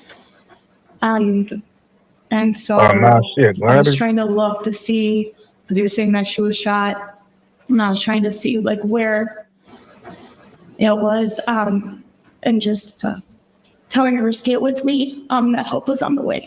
Sergeant Jenna Parmenter remembers finding the teen and hearing her cry for help. She asked me if she was going to be okay, and then she faded back out and closed her eyes. Cosby faces murder in the first degree, along with attempted murder for So this nigga just walked up and started shooting. He didn't even say, yo, like, pull it. Like, this how, like, blood, we got caught with, dog, these niggas be bloodlusting, dog. This is a bloodlust. Because he could have pulled the gun out. He probably could have just robbed her. Like, what the fuck she was going to do? Say no? I don't shoot anyone over shoes unless I'm certain they're going to fit, too. He didn't even try them on. Indeed. Help. She asked me if she was going to be okay. And then she faded back out and closed her eyes. Cosby faces murder in the first degree, along with attempted murder for shooting at Bourbon. And Cosby denies being the shooter and hopes for a different outcome than his co-defendant, who, despite not being the shooter, was found guilty and sentenced to life in prison. Cosby's trial continues tomorrow. Yeah, if the not shooter got sentenced to life in prison, man, your goose is cooked, my man. Your goose is cooked. Man, wow. Like just pull up and just kill someone. Man, these niggas different, bro. They weren't even Jordans. He got everybody a life sentence because they probably were just going to rob them. And he pulls up and kills everybody, and everybody gets a life sentence. Bloodlust. They have a bloodlust, man. That's son haggling is what that is, you know? You just shoot them and take it. That's haggling. Table. No podium. Hi, how are you? Hi. We have a court reporter here, so I'm going to ask you to say your name and spell your first and last name for the court reporter, and speak slow and clear so she can get record everything. Go ahead. Kenesha Ballard, and it's KENNESHABALLARD. All right. Ms. Ballard, what would you like to do? So I wanted to, can I face them? Sure. Okay. So everyone, I met Addison. Look at him bugging. 12 years old. We did a lot of things we probably shouldn't have did, right? But we also did a lot of great things like go to church and pray. We tackled life together. I don't know you. She didn't know you guys. She loved people, especially bums. She did. She loved crackheads and bums. She loved everybody, but especially you too. So I just want to say, may God have mercy on your soul for taking someone away from me and their She loved crackheads and you guys did something so heinous, so disgusting in front of her kids. You smirk at me. You're smirking out, and you guys have kids. I just pray that God have mercy on your soul, and whoever called you to do this, I pray He have mercy on them too as well. That's all I wanted to say. Allison was a great, beautiful woman. I can't see anybody doing anything to harm her. So, unfortunately, I watched her give birth. I watched her grow. We grew together, and I couldn't ever imagine that at 29 years old, when we were just at Memorial and Brush High School, planning our 30s and 40s, that she wouldn't even see it. I couldn't even imagine. And to be taken out by somebody that she didn't even know, stalked, and just outright disgusted. It took, I don't know how many of you guys. She was a very powerful person. And understand, you guys will live with that for the rest of he's your like a life. statue. Your kids will live with that for the rest of your life. That's all I have to say. This look here, this mean mugging, like this is the problem in a nutshell, basically. Complete disregard for anything. Just doesn't give Brazen a as fuck Two men about convicted in the anything. killing of a Cleveland mother in front of her children will spend the rest of their lives behind bars. Tonight, we're hearing from the judge and the victim's mother. Matt Rascone has more from inside the courtroom. True justice in this case is beyond the reach of this court. The facts of the case are disturbing. It's a nightmare. What my daughter experienced is sick. 35-year-old Alontes Beasley and 50-year-old Jamar Skanes didn't know Allison Appling France. The state says they were hired to kill her. You sold your lives. On January 10th, the men stalked 29-year-old Allison for more than 8 hours at her home. They followed her to the store, and when she returned, Beasley shot Allison 17 times in front of her 8 and 10-year-old daughters. These little girls cannot live in fear that someday you're free in this world. Beasley declined to speak in court. I am terrified of what's going to happen because I am not a killer. Skanes apologized for what Beasley did, but claimed he was only there to get a ride to work. No, I had no idea. All this was going on. I was in the wrong place at the wrong time. Judge, They stalked him for 8 hours. Nah, if you was with him the whole. No, listen. If it depend on the timeline. I'm telling you, it could happen like that. It could happen like that. Like you could pick up. I got caught in a car that was a stolen car, and I didn't know it was stolen because my homeboy had it, and he was letting me drive it. But he had gotten it from a crackhead, and the crackhead had reported it stolen. So I mean, like, things happen. But if I just want to know how long he was with that guy, you know what I'm saying? How long he was with the guy? Because like you could definitely get caught up in some Sunman shit just being a Sunman. But I don't believe. I think 8 hours though, that kind of puts it out of the. He didn't get in on like hour 7:55 minutes. Yeah, exactly. That's what I want to know when he got it. But you can get caught up in some Sunman bullshit, and you can easily. I can't tell you how many times Sunmen done got in somebody's car with some shit. The police get behind them, and then Sunman stuffed the shit under the seat, and then the police pull everybody out the car and find the shit. Whose shit is this? And the Sunman, whose shit it is, don't want to take the hit, and everybody go to jail, and they got to sort it out through the court system. It got to be adjudicated in court whose stuff it was.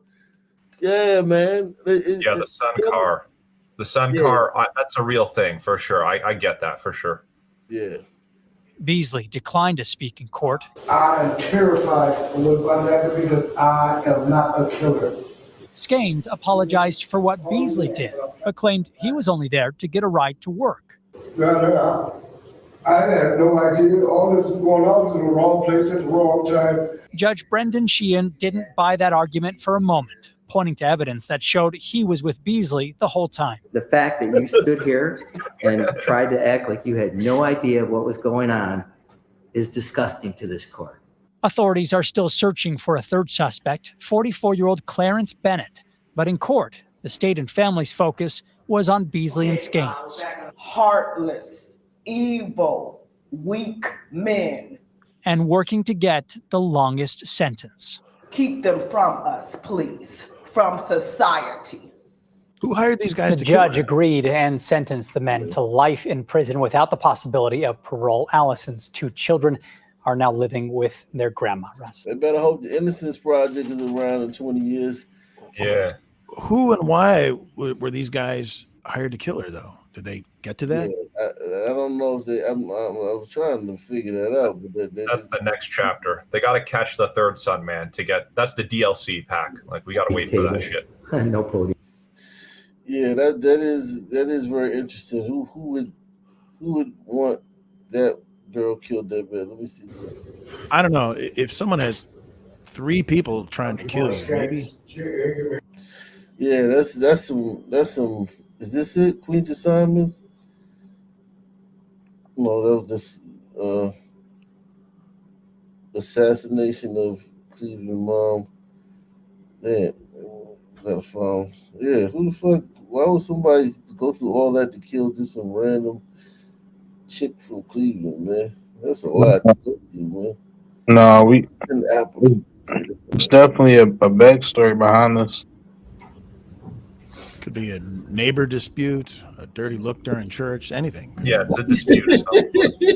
Like it's not some real shit like that glider in Mexico with all them drugs. Like the dirty look. Yeah, it's over some sun bullshit.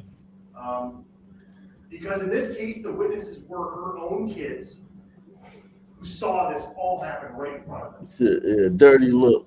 And the driver as well. But if you just stopped with what they had to say, you would only be getting what they did in getting all of the video evidence in this case, and getting these cell phone extractions, and getting the DNA, getting the video, seeing that the killer in this case touched a very small but unique spot on that vehicle, getting a swab of that and finding that that indeed was Mr. Beasley, one of many pieces of evidence. Hold on. What is it? Allison Appling France. Okay.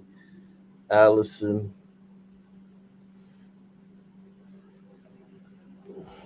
It's a sun spelling of it. Allison Appling France. Okay. Spelled it the sun way. Let's see. Why did y'all kill Allison Appling France, man? How the hell did y'all do that, man? LeBron and Bronny played together for the first time. Tonight. 2 minutes. Get that Bonnie shit is out of my dog. face. Bonnie is dog shit. Yeah. Everybody knows it too, man. Everybody knows it. And they ain't talking about it. I mean, I'm trying to. How do you do that to your son? Exactly. Yeah, my thing is how you do it to the other son, because now you got another son coming up who's going to be a senior this year in high school, and he gonna be like, "Oh, I gotta go to college for 4 years. I don't get it. I gotta embarrass myself. Yeah, I don't get fluent in the NBA. What you mean? yeah. Bronny averaged like 4 points in college and got drafted. He's Like, actually, I heard the younger brother's actually okay though. Yeah, But he ain't no NBA. Like I seen him play. He's just taller. He like Bronny went from 6'4" to 6'1". Yep. Yeah, that shit was crazy. At the combine, and so it's like Bronny, the other one probably 6'3". Like they don't got their dad's height. Like it happens like that sometimes because the kid's got a mom. Yeah, Brian ain't think long term, though. If I was Brian, I would have got with a purebred dark butt from the motherland, having some strong ass African athletic freaks. But Wembanyamas. yeah. If his plan was to force his sons into the NBA, then like he clearly failed his sons by not having a taller wife. Yeah. Yeah, but you don't need a taller wife all the time. Like all this thing is the dad only needs to be tall. Like I mean, or one of the parents need to be tall. It is kind of freakish that neither one of his sons. I mean, they're both tall. It's just not like it's not. They're tall like a regular dude tall. They tall like I'm tall, but they not tall like NBA tall. Like when you on that court with them other dudes, you realize that 6'2", 6'3". Yeah. It is not tall at all. That shit is Yeah. Steph Curry, like I saw a video of this nigga walking in the supermarket. This nigga was bigger than everyone, but he looked so small on the court. Yeah, Steph Curry's a giant in real life. But you know it's But you know it's crazy. Like, you know how niggas say white privilege, white people got all this unearned all this shit they didn't earn. They just got it because they're white. But them same niggas running. I think it was well earned. Sorry. No, but I was just trying to say it's funny how these same niggas they'll defend Bronny. They'll be like, man, you know, nepotism. He's LeBron's son, so white people do it all the time. That's what I heard them saying. White people. Yeah, it's like, man, they ain't doing nothing nobody else. But I thought you guys didn't like that though. That's I hate when they try to. You guys say this is a bad thing, but now it's not. Like now it's cool. It's kind of like the OJ murder. Nepotism is undefeated. I mean, I did it too with nepotism. I knew somebody got me my job. It happens. So what? But my thing is like, stop complaining about privilege, nigga. Just go get some. If privilege isn't bad, then stop fucking complaining about this shit. Everything is privilege to the guy that you like. This is just crazy though. This thing with Bronny is just because these fucking cheeks. Like he shouldn't even be in the G. He might not even be viable for the G League, bro. I was trash. thinking that too. I was thinking, yo, if they send him back to the G League, right? Because the G League is like like playing with other guys that Minor league. dudes that was averaging 20, but like at like San Jose State or Loyola or at what I'm saying. Gonzaga. But yeah, these are dudes that only 60 dudes get drafted every year, and 30 of them from overseas. So basically, only 30 dudes out of all the college get drafted every year, right? So you got the rest of them niggas who graduated, seniors or whatever, and the ones who didn't get drafted, vying for those G League spots because you got the dudes that's already in the G League. Everybody don't make the G League, right? So you drop him down. You say, all right, this is great. You played with your dad. All right, now it's time for us to, fill that roster spot with a real, NBA caliber player. We're going to send you to the G League. And then, we're going to bring you back up. But here's the thing. He go to the G League, right? All eyes going to be on him at the G League. Let's say he go to the G League and have the same type of career he had in college, right? Average 4 points. Let's say he averaged 4 points in the G League. How can they justify bringing him back up? Yeah, he's toast either way. They can't. Yeah, they can't. If he averaged 4 points in the G League, they can't bring him back up. But he would dominate in the WNBA. No, oh yeah, that's true. That's true. Bronny, the best player ever. He'd be the GOAT in the WNBA. But what I'm saying is that someone needs to put that in LeBron's head. Like, you could be the GOAT of the NBA and your son could be the GOAT of the WNBA. Come on, Bron, make it happen. Yeah, it's going to be tricky, though. It's going to be tricky because dropping him to the G League, which they're going to have to do, because that roster spot is going to have to be filled by a real NBA player, man. I mean, during the season, because Bronny still want to win, right? He still want to win, so that roster spot going to be filled by a player. I don't know, man. To the G League, it's forever. The G League is forever now. He's gonna go down to the G League. If you think people are targeting him in the NBA, could you imagine those wolves, those fucking like snakes? The G League is nothing but a bunch of dudes that have cut their left nut off to get to the NBA. Yeah. Got your eye out. You got a bunch of niggas that been in the G League for like 8-9 years, bro. They're hungry to get a spot. Yo, he gonna average like 1 point a game in the G League. Yeah, he'd be lucky to get his college averages. And it's all dudes that's better than him. Like, it's not like, oh, he gonna go down there and he gonna be good. No, that's not giving it up. No. I would bet that every dude in the G League is better than him.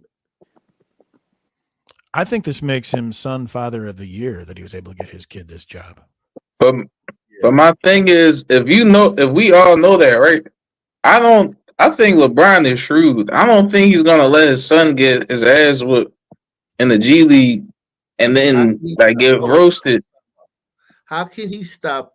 How can he control? He's like, what if he can't control it in the summer league in the preseason?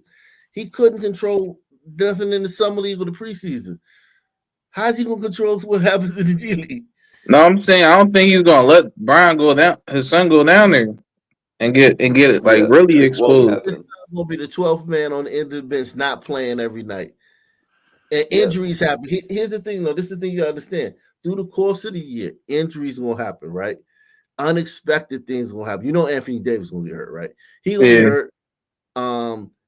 People, you may have a rash of injuries, right? Like, say you lose 2 guards, right?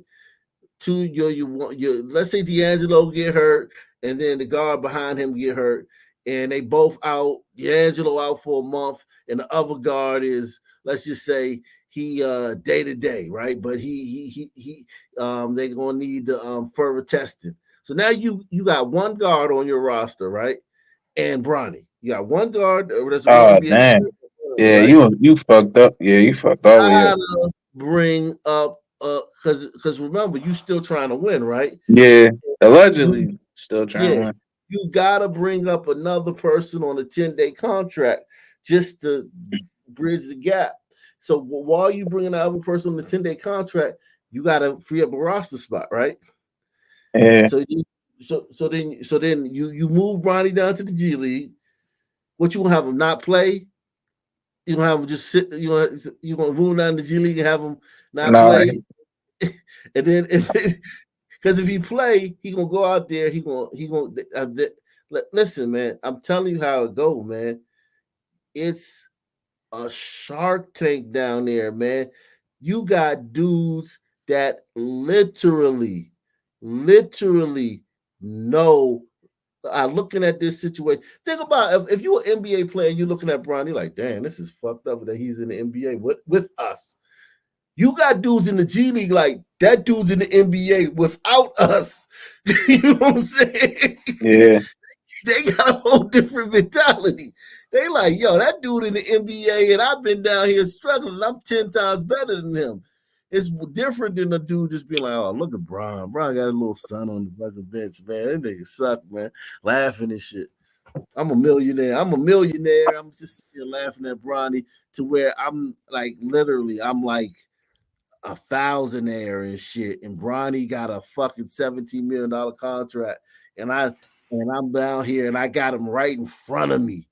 He's right here in front of me. I know that every play he going to make, if not Sports Center, is going to make the blogs, right? Every Bronny play going to make the blogs. Yep. There's a lot of Sun Man energy that's going to like release on him. Every play, like think about if you bang on Bronny. Think about if you put Bronny on skates.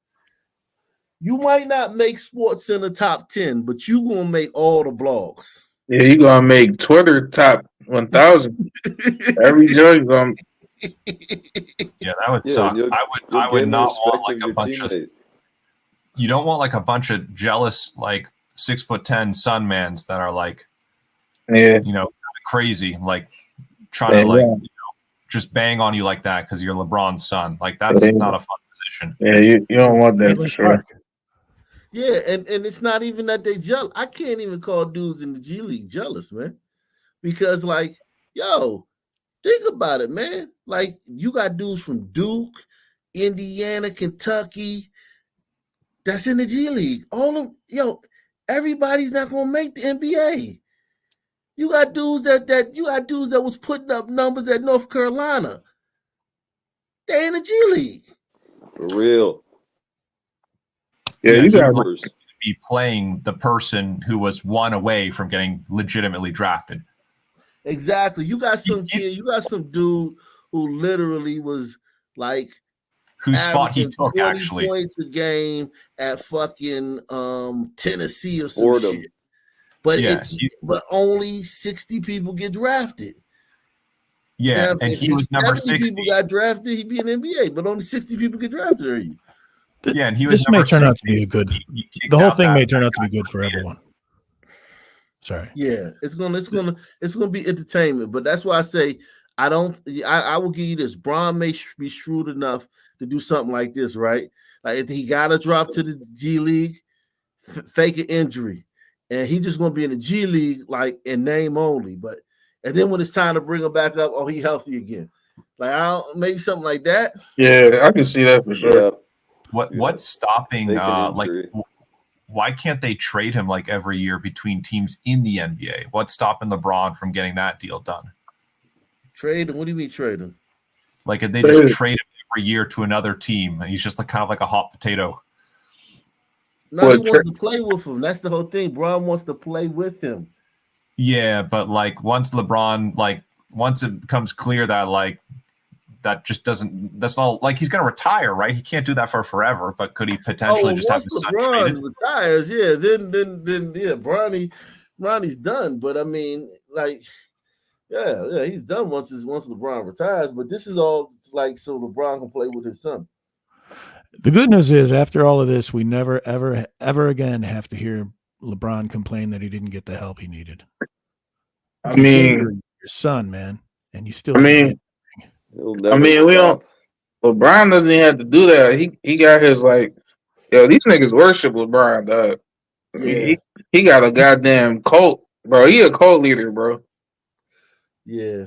The You ever NBA. check out Angry Old Hoops? Oh yeah, I yeah. I love follow. Angry Old Hoops. He Yeah, I goes after follow him LeBron on. so hard, man. Yeah, it's you can't you like. I feel like the media is like scared of this dude or something, man. Like the Exactly. yeah, like the not the alt media, like niggas on YouTube, like The players ESPN. too. Yeah. Like it's wild. They don't. It's like nobody criticizes him. He does so much. Like he does so much. Like you ever heard people criticizing Aaron Rodgers?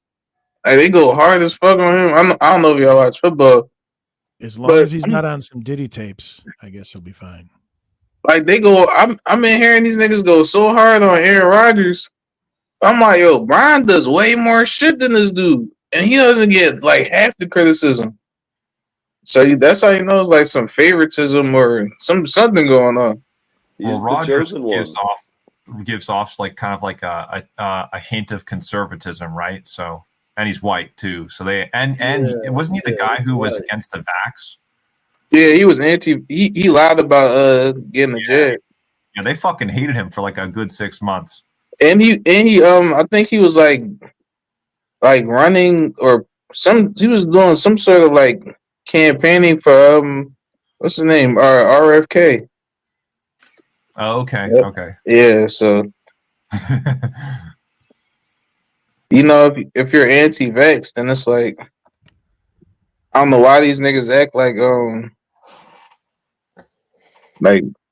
you gotta be pro-vax or you hate humanity or some shit. I don't know. They don't know either. Yes, yo, that shit's still crazy how they did Kyrie Irving. Like this nigga Stephen A. Smith was getting on First Take every day talking about how Kyrie Irving doesn't care about the team and he need to just take the jab. I'm like, yo, what the fuck?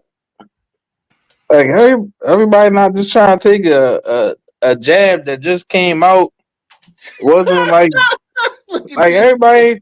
Hey, look at this though. It said, "What a pass from Bronny to LeBron." They were playing hot potato. Yeah, he does look little too there on that court. It's just pathetic. Yikes.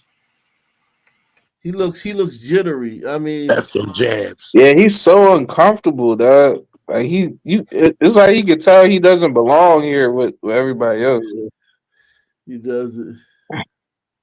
He doesn't belong. It would be so much better if he belonged. It would be such a much better moment, man. Unless you hate LeBron, then this is gold. Yeah, this is awesome for me. I hate LeBron. Dog. LeBron sucks. I've been hating LeBron since I think like 2014, like after the Spurs shit. Yeah, I used to be a huge Brian fan when I was like 16, 17, but me too. After I seen how he went out like a bitch against the Spurs, dog. I was like, nah, this shit ain't it, bro. Once he went to the Heat, I started to lose interest. I kind of saw the writing on the wall.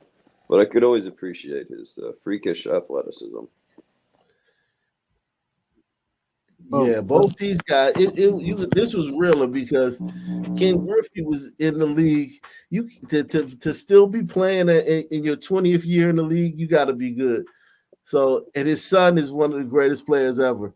So it's like both these guys. This was a different. I remember when this happened. I was really into baseball when this happened. Yeah, like both these guys could play. You know what I'm saying? They could play. This is just. It's the better version of the story too, where the son turns out to be better than the dad. You know? Yeah, way better. The son turns out to be better than 98% of people who ever played. Because remember, Ken Griffey was his first 10 years in the majors. You can put that up with anybody. And then then all the steroid injuries, and I think he started doing steroids because he fell apart too fast. I never seen somebody fall apart the way he fell apart at the end of his career.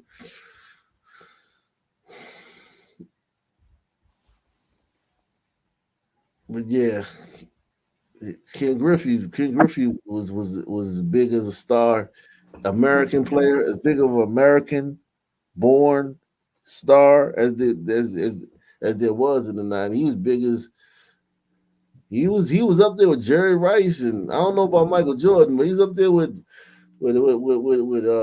anybody not named Michael Barry Jordan. Sanders. Huh? Barry Sanders. Oh, Ken Griffey was bigger than Barry Tyson. Sanders. Barry Sanders didn't have no personality. Like Barry Tyson. Sanders was all ball. Barry Sanders was very famous, but it was all for ball. He didn't have no personality. Deion Sanders. Yeah, Ken Griffey was up there in that stratosphere with Deion Sanders and shit like that. Yeah. You know, he was in that stratosphere. He was big. Ken Griffey was big. He was Yo, the fact that this nigga even on the court, if I was a fan of the Lakers, like, there's no, like, how can you say, yo, this team is like really trying to win and they got this nigga Bronny on the court? Like, Yeah, how does that work? They're just here to stat pad. What makes the story? And I guarantee you, LeBron fans are gonna act like this adds to his legacy. Like, yo, Jordan's son didn't play in the NBA. Like, all right, nigga. Bro, he would have done way better than Bronny. That's the crazy part. Yo, here's bro. the thing, though. Jordan's sons, both of his sons sucked, right? And One of them was Marcus all right. and what's the other one? I forgot his name, but both Marcus. of them UCF, right? University of Central Florida, after going to Illinois. But they legit got scholarships though to go there, right? They wasn't given nothing. Bronny was an McDonald's All-American, but he wasn't really a McDonald's All-American. Yeah, no. Bronny wasn't really a McDonald's All-American. He was a McDonald's All-American because he LeBron's son. Yeah. But I think Michael Jordan's sons would wash Bronny. Yeah, and talking about they didn't get a sniff. You know what I'm saying? I mean, not a sniff in the league. They weren't even prospects. Yeah, statistically, they were better for sure. Yeah, they did more in college. They stayed 4 years.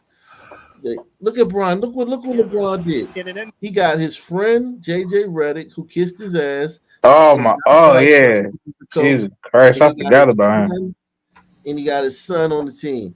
That's why they call him the coach. Crazy. The GM.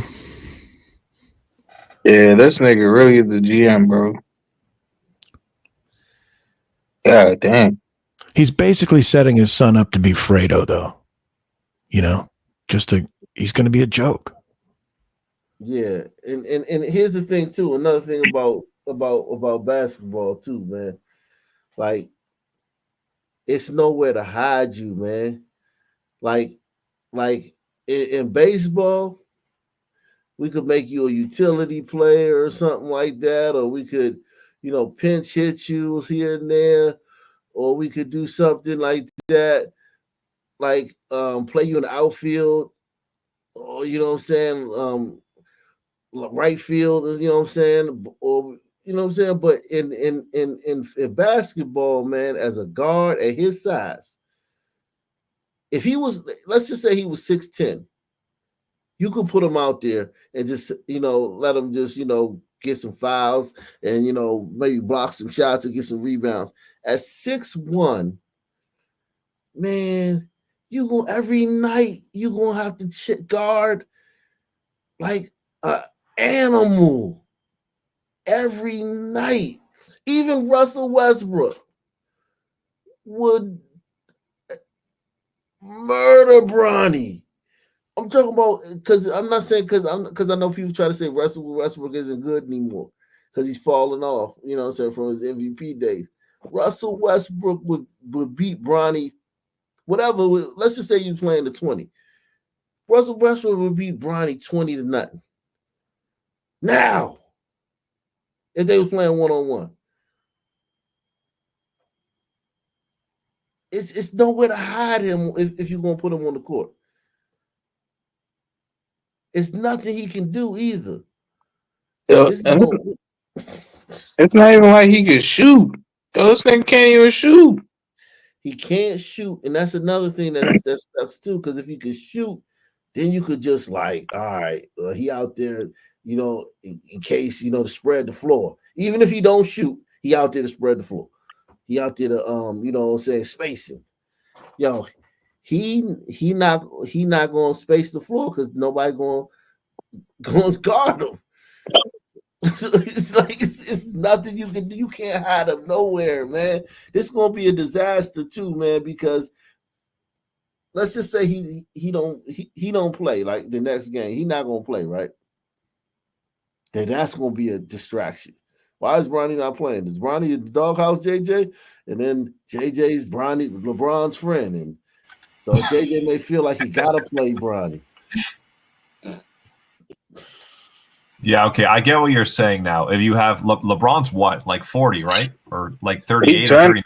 He turned at 40 in December. Still one of the best players in the league. LeBron is still top 10 player in the league. Yeah, he's still top 10. Right. But obviously he can't make up if he has his son on at the same time. So like you or someone said, like you can't say the Lakers are a serious team as long as they're both on the court at the same time, right?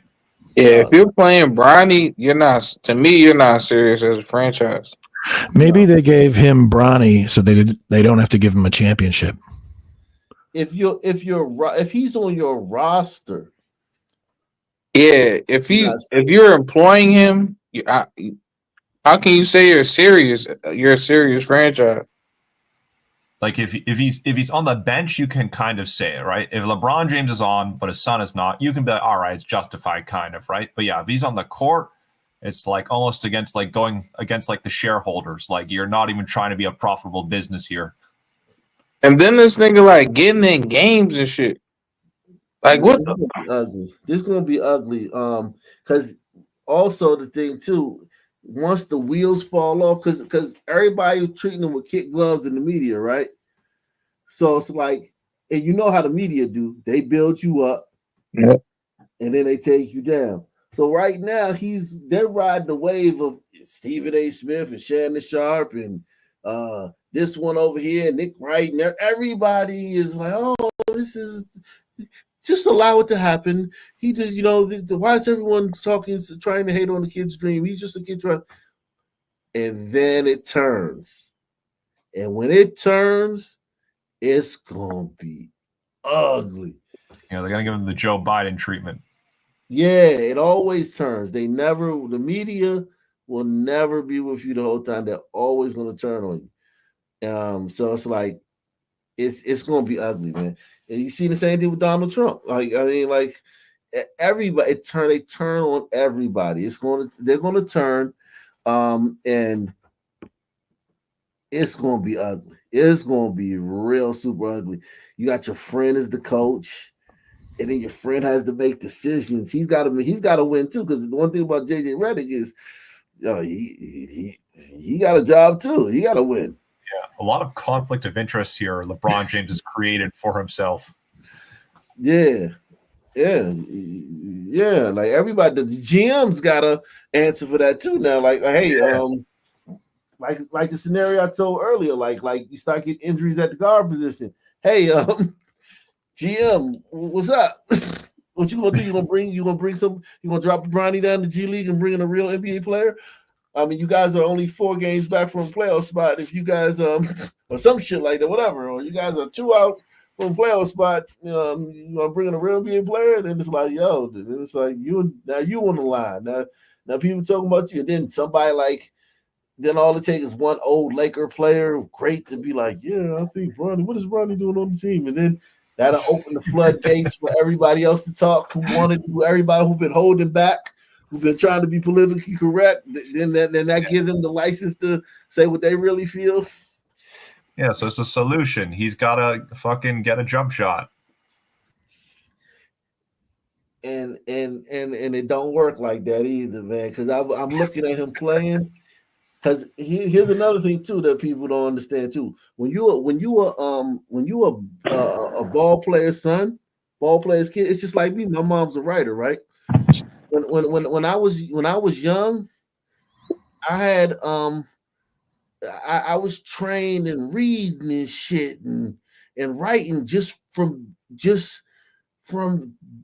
being that person's kid. That their profession, they're gonna put you in places where you can do that stuff good. So it's like he's had the best trainers. He's had the best the best. He's gone to all the great camps. He's had all the dribbling, ball handling experts come to the crib and work one-on-one with him. And he still sucks, which means that he might just have a low ceiling for basketball. It's not like he hasn't already worked with all the best. He's got this elusive culture that all the Sun people say, like, oh, if we just get the good culture, then we'll be doing perfect. So he's got like 100 out of 100 culture, but his genetics are like 50 out of 100, so he's just not it. Yeah, if the best shooting coach they got, take Chris Matthews. He's lethal shooter. If Bron wanted lethal shooter to come to his house and work with his son for a month with shooting, lethal shooter would probably do that for free just because LeBron is LeBron. Like, I mean, the best ball handling people, he's had all of that, man. Listen, man. Bron has had the best training. There's nothing nobody can do now that he hasn't already been exposed to. He's not good. He's not good at basketball. He's not, and when you talk about confidence, he's supposed to have confidence. He doesn't have confidence when he's out on the court. He looks jittery. He looks scared. He doesn't shoot the ball. He aims it. You're LeBron's son. You don't have confidence?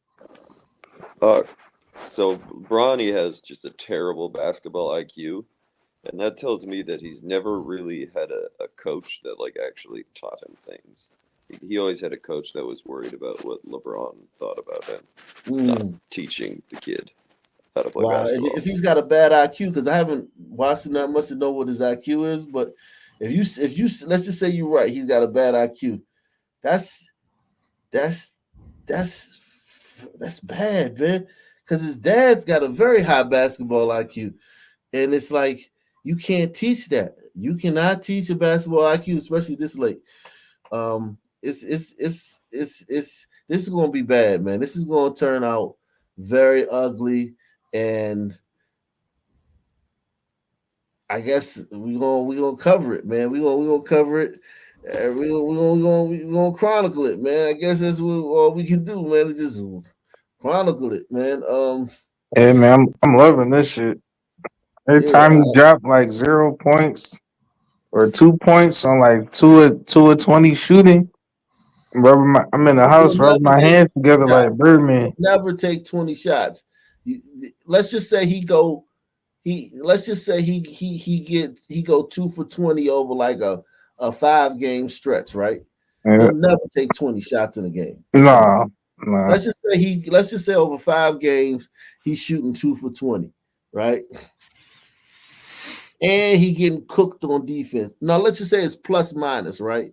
He got like a minus 40 plus minus, and he 2 for 20 over 5 games.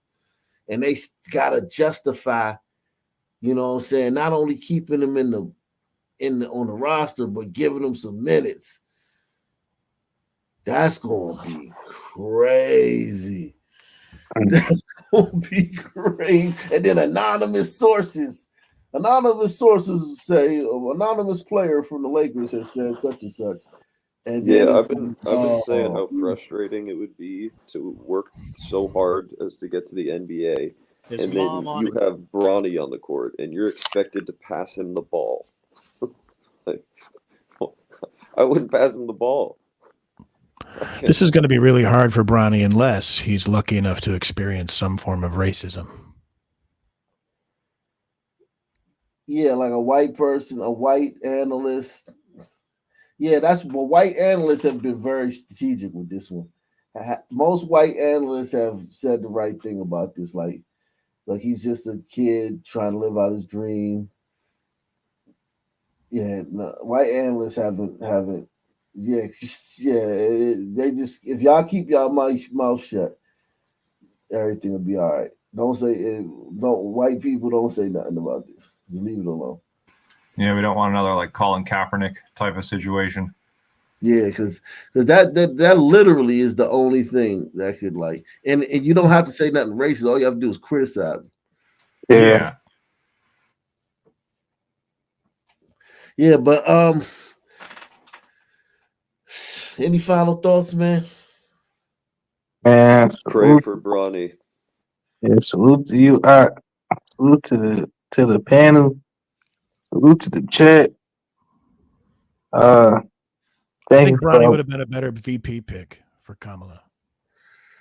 thank you for allowing me to express myself to the fullest of my son man ability. You know, I hate these niggas with a burning passion, and I hope it's a special place in hell where Satan has like 20 doppelgangers, and they all smut these niggas out, demon style in hell. Have a good one, y'all. Salute to Darren and same black time, same black channel. Out of here.